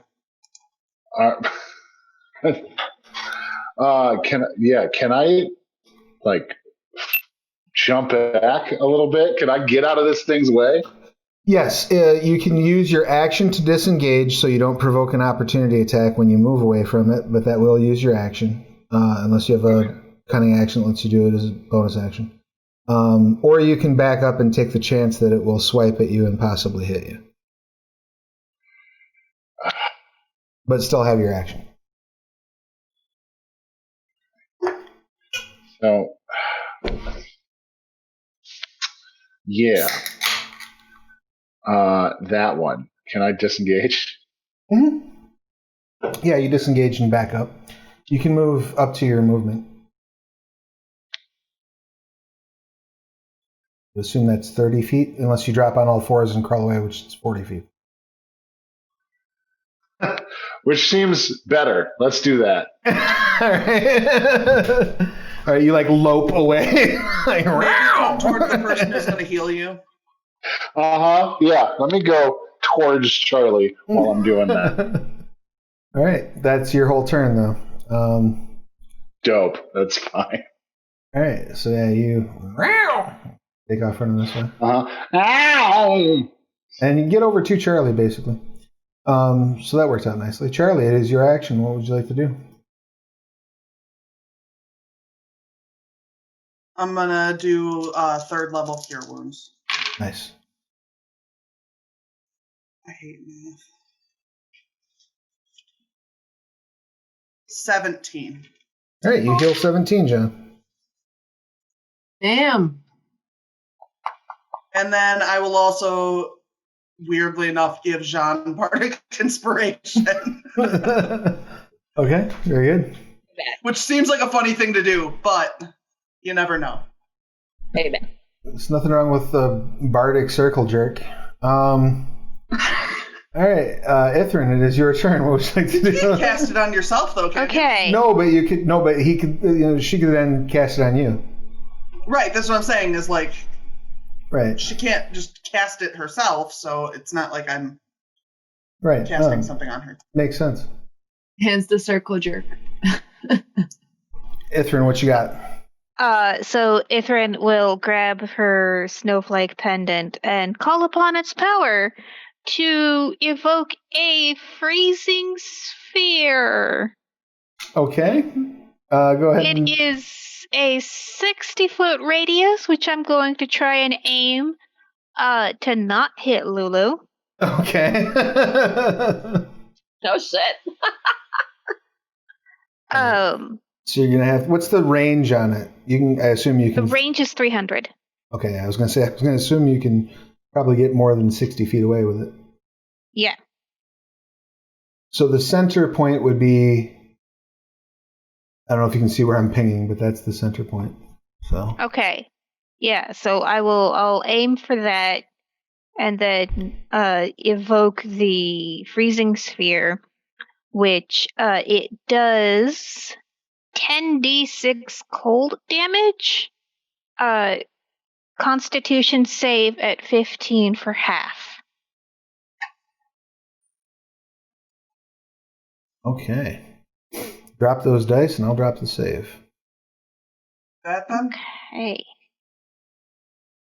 Let me click Travis? over. What's that? Do I need to roll on this too then? No. Did you see where I painted it out on the map? She threw it past. Okay. I'm in the middle of that. I think your tokens are showing at a different place than they're showing on my map then, because... Yeah. Refresh. It's not refreshing well. I don't know, Mijan and Ithrin were all like by each other. Right, and Yes, she threw it... Right, she I'm throwing it threw away. it away. So it it's... circled us. Oh, Yeah, that's I'll weird. reload. Yeah, if you look over at the Twitch screen, you should be able to see what I'm seeing anyway. Or reload the map, one of the two. But yeah, go ahead and roll that damage, and it got a 34. 34. All right, it got a 15 on its save. So does that make the save? Oh, it just makes it. All right, so it's half of 34 is 19. 17. I'm helping. But it sure takes that cold, and it like you see like it's like pouring water on a campfire. Like smoke billows off of this thing. You see frost form on its on the blades that are sticking out of it. It's pretty raunchy, but it does survive though. Now, does that stay up? No, it's instantaneous. Okay. But Ithrin will sort of notice like it burned off her plants, and now it's got this smoking effect. So she's gonna call out like ice magic. Use ice magic. Make it cold. All right. And that is my turn. Excellent. Do I get a move action? You can move up to your movement. Yeah. Okay. Let's see, my movement is 30. I had to reload the map. It's taking a while. Can I move 30 feet to get into a good position to Cone of Cold it next turn? As long as you can talk Lulu into backing up, yeah. Okay. You have 25 feet or 30 feet of movement? 30. Yeah, you can get right there, but Lulu is absolutely in your way if you fire off a Cone of Cold. Okay. Yeah, so I'll take the move action and then Lulu, duck! Does ducking work against that? Well, ducking is going to work against this multi-attack routine that's coming your direction, so... I assume a 10 misses you. Does a 14 hit you? A 14 does hit me. All right. So you take 5 bludgeoning and 8 slashing as this thing tears into you. So I'm not immune. What's the other word? Resistant to both of those. Yeah. So you'll take half. So it'll be a total of 13 to 6. Okay. Damn. What's It's that? important to be resistant when you're in the face of the danger. Right. You can take a swipe at it and then back up if you want to. That will provoke an opportunity attack from it, but... Can I use my second action or my second attack to disengage, or does that not count for that? Doesn't count for that. Okay. Because it's what it is the way that extra attacks work in 5th edition is when you it doesn't give you an extra action. It just means that when you take the attack action, you get to make 2 attacks. Does that make sense? So you're not taking a different, like, more actions. You're taking one action. It just has more effects. Can I put myself, like, behind it? So, like, it takes the cold and it's like a boulder? You could try that. It's not gonna, like, a cone of cold just freezes everything in its way. There's no like, I got cover, so I'm okay. You know, you're just screwed. Is there a different spell you could use, Ithrin? Because otherwise, like, I have to be in its face or I can't play. I mean, you can swing at it and back up. You can, like, hit it and back up. You just will provoke an attack of opportunity if you do. Or take the cold damage. Or you can suck the cold damage. That's true. I could take another turn moving into a better position. Okay. So I'm just gonna punch it in the face. Okay. That's the goal. And that is a 23. Okay. The good news is you punch it in the face. That deals. What's your strength modifier right now? +7. All right, and then you also get to roll an extra D4 because of your enlarged. And that's a 3. So 10, right, so and then 10, my punch is 5. So that's 12, 15. All right. So that is not magic. Or no, it is magical because you're enlarged. So it takes 15. Can punch it in the face again. Yeah, you've got 2 attacks. Gonna punch. Do I have to roll again, or does you roll does again? It all Yep. fall under it? That's a 24. That'll hit. So you do another 15 to it, or roll a D4 rather. That time I only got 1, so it's a 13. All right, so you deal 13 to it as you punch it in the face again. The downside to that is as you're punching it, you are busting your knuckles open on all these sharp steel objects that are sticking out of it, and you take 6 points of slashing damage. So 3? That's after reduction. It was 12 total. Like slicing your knuckles open as you're punching this thing. Oh boy. Please don't hit me with... And yeah, like you see this, John, it's probably the first time you've ever seen a 15-foot tall orc beat on something until its knuckles bleed.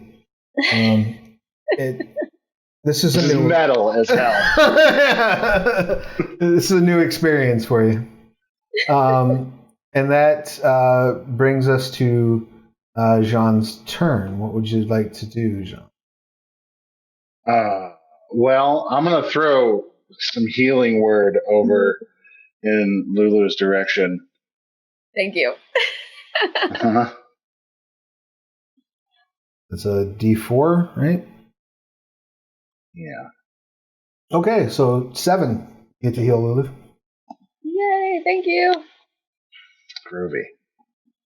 Anything else? Who's after me? Charlie's after you. Charlie's after me. Okay. It's a very big orc. It's such a big orc. And I just want to make it bigger.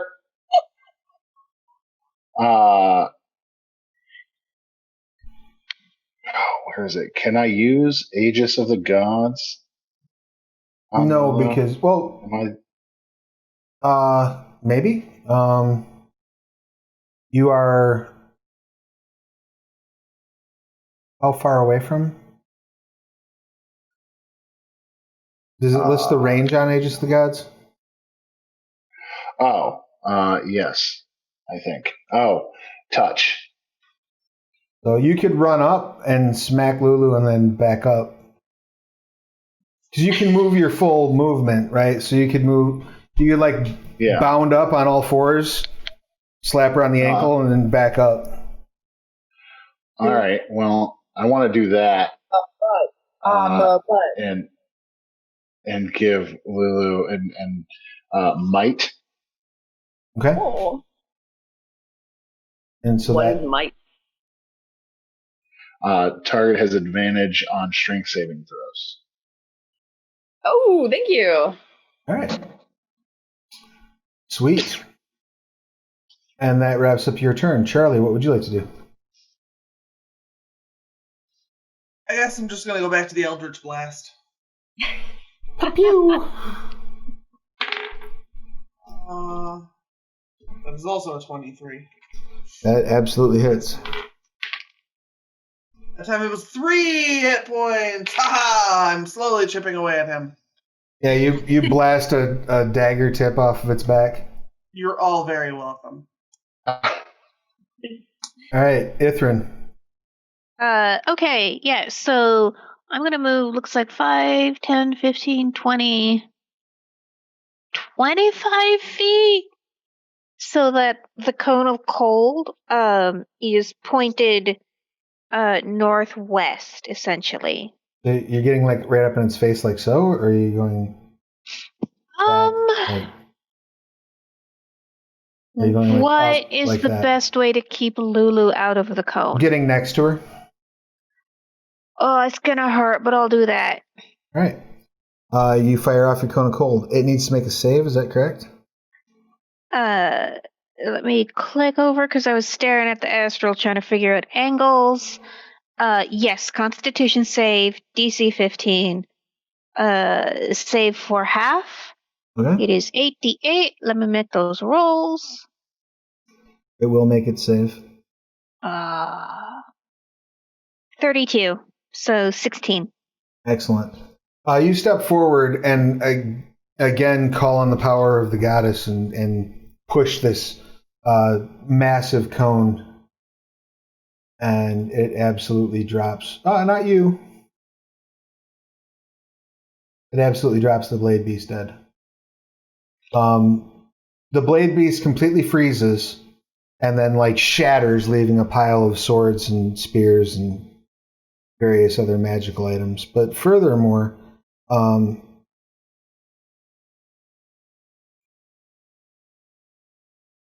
every tree. What's the size of that cone? It is. I gotta click back because I had to check off my charges. Conical, it is 60 feet. So every tree that's touched in that cone, painting there, is very dead. Oh boy. Oh, I feel bad about that. I'm glad you moved away from hitting me. Like they completely froze over. The wood cracked, and they Does it do the exploding sap thing? Yeah, they're just you flash froze everything in that area. Oh, I did. Ithrin feels bad. And we'll get back to you all back in town. Tan, you've arrived at the Charduni Temple. Active action. It is a very small area. Barely looks like it would qualify as someone's private study, let alone a temple of one of the main gods. But yet here you are. And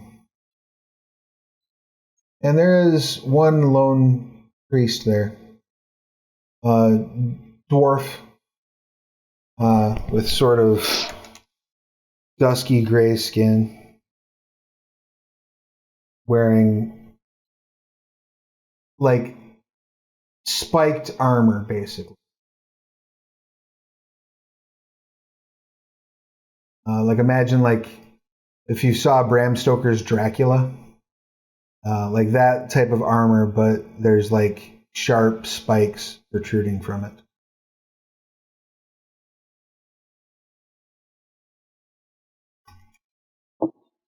And when you walk in, he says, "Greetings, my child. What brings you to seek the wisdom of the general today?" The general. It's one of the titles that Chardun holds. Okay. It's like, who? He's They also have really good insurance deals. He's the god of he's the god of military conflict and servitude. Ooh. So he's known as the general and the slaver. I have a question to ask with one of your priests. Is that you? As I am the only priest here, what can I do for you? I think I kind of like look at At Roan? I suck so bad at remember his name. What's his name? Roan. There we go. I saw him. Roan. I look at him and I'm like, should I ask this? He nods, kind of like, go ahead. No.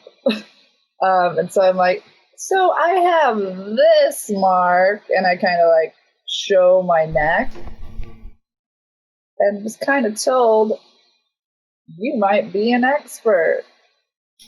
He hops up like on a chair so that he can look at your neck. Sort of waves you down. So you can get a closer look. And as he looks it over for a minute or two, and then sort of steps back and says, "How long have you had that marking?"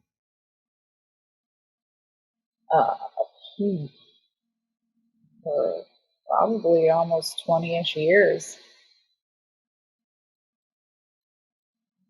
Don't really remember when I got it, or how long I've had it, or if I had it at all. He says, I would like to confer with my books and perhaps say a prayer of meditation. Tell me, are you free?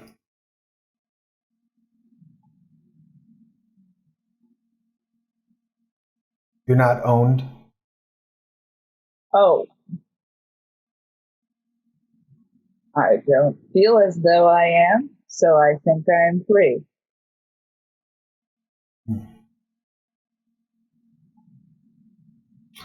Do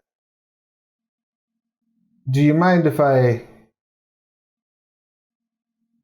make a sketch of that symbol?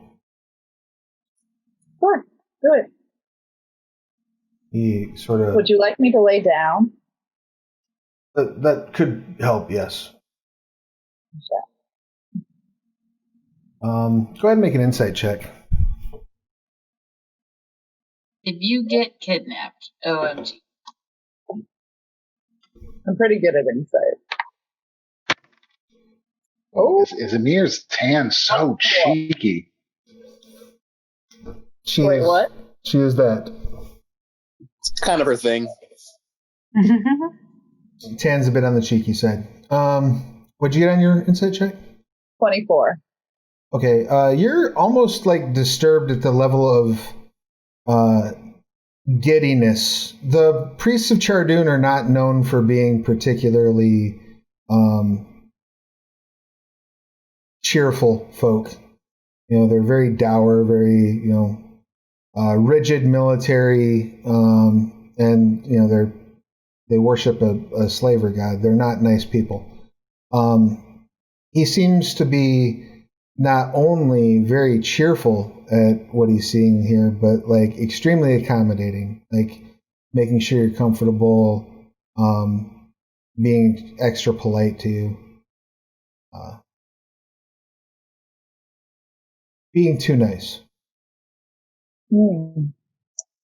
So I think while he's sketching, I would be having a conversation with Rowan, being like, so Rowan, how are you feeling about everything? Rowan's like, oh, everything's, good. I'm looking forward to the celebration to cut loose a little bit. Things have been, stressful. So having a week to blow off steam sounds like a lot of fun. When you say so, and he sort of says to the Chardooni priest, and you can tell for every bit as like sweet as this Chardooni priest is giving you, they're giving that much sour to Rowan. Like you clocked the minute you walked in here that priest does not like Rowan for a number of reasons. There's still, especially like the further east you get on Gelspad, the more racist it becomes against Ironbred, which is one of the problems. But also, like the Chardooni tend to not be so forgiving of the redeemed races as maybe others are. So, like to his mind, Rowan might as well be a Titan worshiper. Also, he's a priest of a god that Chardoon doesn't like. So I don't know how much Tan knows about all the gods, because she's herself just a monk. Right. Who technically doesn't follow the gods, from my own take of her hand. Right. I mean, you probably have, like the working knowledge. Most people on Gelspad are polytheists. They pray to the god that is useful to them in the situation, right? If you're about to get into a fight, you might say a prayer to Chardoon. Or if you really want to fuck the person up, you might say a prayer to Vangal. If you're sick, you might say a prayer to Madriel for healing. If you're about to go hunting, you'll say a prayer to Tennille to help you hunt. That's kind of the way that it generally works for most people. Very few people are actually like, I am a devout follower of this god. And those are generally clerics.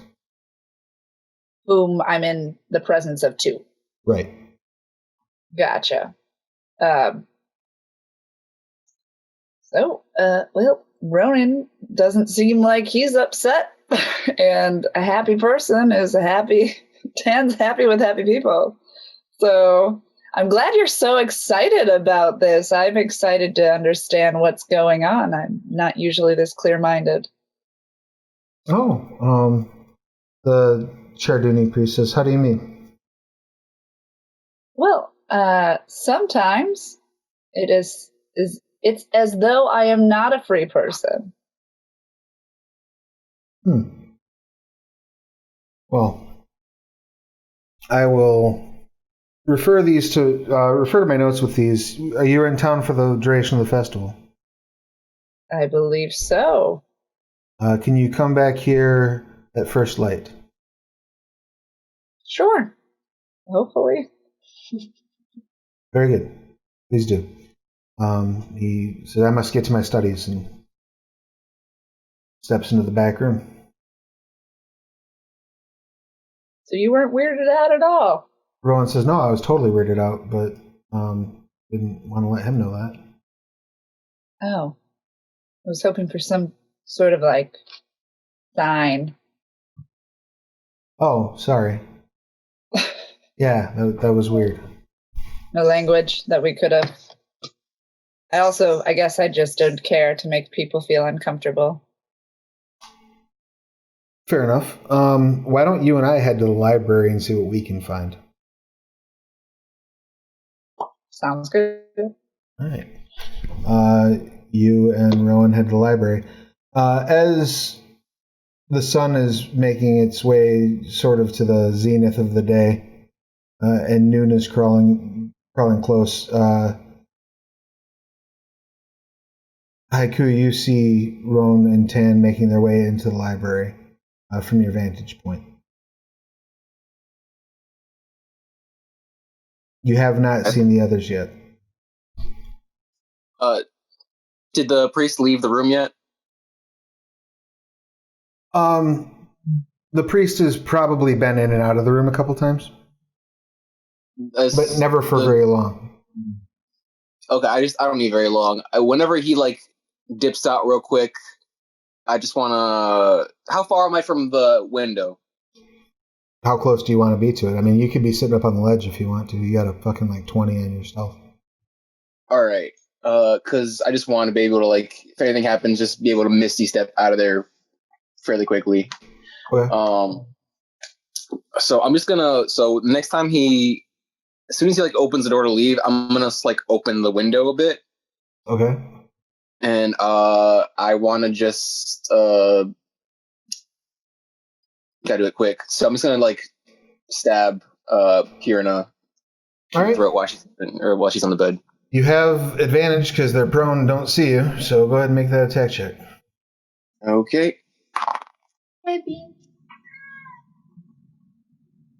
The 12 both times, so that puts me at a 17. That will hit. Okay. And that's a sneak attack, right? Yep. Okay.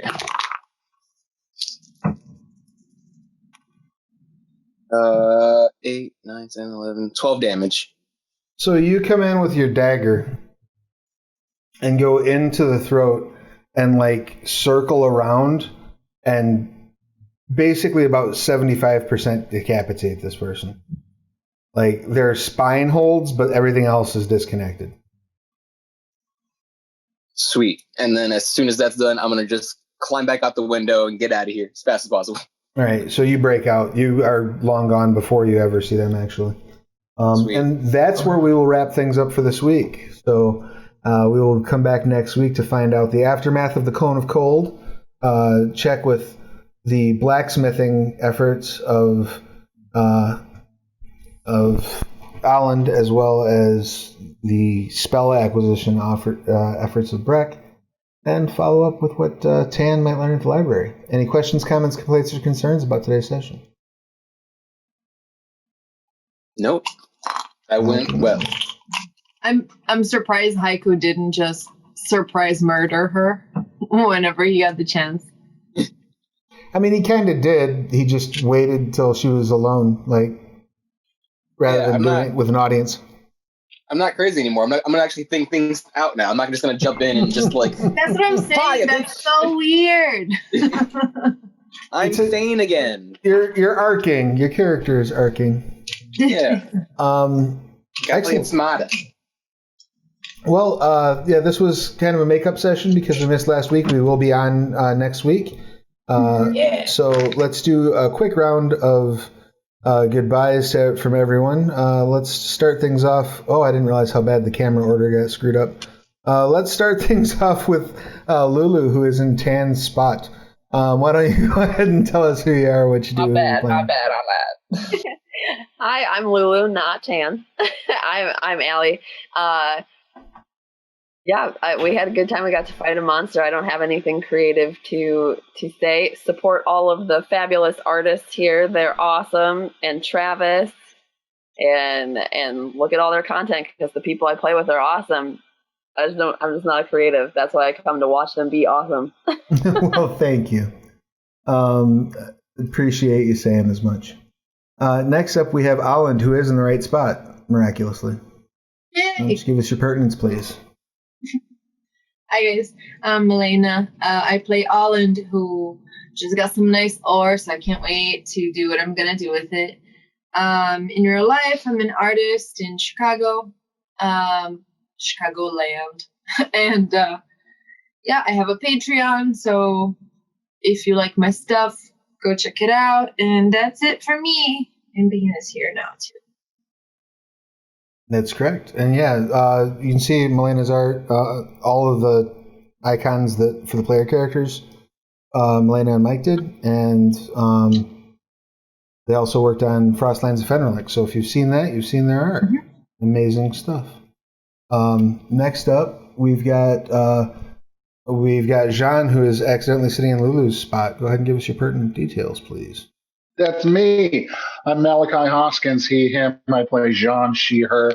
I'm at Malachi Hoskins on most things. I'm a writer for hire with a very curious cat. I have a book for sale soon-ish, as soon as Shopify figures their stuff out. I'm based in New Orleans, and I am really happy Charlie decided to come with us today. Yeah, that was kind of an MVP life-saving. And you can are you still doing orders through your Linktree or no? No, well, yes. Right now I'm trying. Shopify's messing my whole world up. But follow me on Instagram, and I have a Patreon where I write weekly essays on general goings-ons in New Orleans and or the world, as well as finished poetry and stuff that I'm still workshopping. Sweet. Definitely check all of that stuff out. Next up, we've got, let's see, in Jean's spot, we have Tan. Tan, give us your pertinence, please. Oh, I feel honored to have Jean's spot. My bad. I've phased out for a second, so I caused this chaos for once. It's all right. In this game, I don't cause as much chaos, so I had to do something. Let's see. I am Tan, which is she, her, who's maybe going to discover something about herself. Hopefully the sun doesn't go down and everything ruins. Like when I get back and I decide to rip up all the papers. But we'll try not to fall asleep for this. And otherwise, I'm going to be on game tomorrow with Rachel for Changeling the Dreaming. I'm so excited. A heist is going on. I'm very, very excited to see what happens when they melt away. Nice. And that's over at the Onyx Path, twitch.tv/the Onyx Path. You start playing at 9:30 Eastern, right? Mm-hmm. Yep. So definitely, if you have not yet done so, go over there and subscribe. Next up, speaking of, we've got Ithrin, and Ithrin is in the right spot, so go ahead and give us your pertinence, please. Hooray! Hello, my name is Rachel. I play Ithrin. We are both she, her. You can find me on social media pretty much everywhere at Stolen Fires. Like Tori said, I'm going to be running Changeling the Dreaming tomorrow at the Onyx Path channel at 9:30 Eastern. It's going to be a lot of fun. The troll seems to have decided that he really, really wants to pick a fight with 3 technocrats. So, that's going to go well for him. Yeah. So, check out Technocracy Reloaded and Changeling 20th anniversary. It should be fun. It should be a lot of fun. And then on Sunday, I'm going to be over at Vorpal Tales playing Call of Cthulhu. It's a lot of fun. Very creepy. Lots of fun.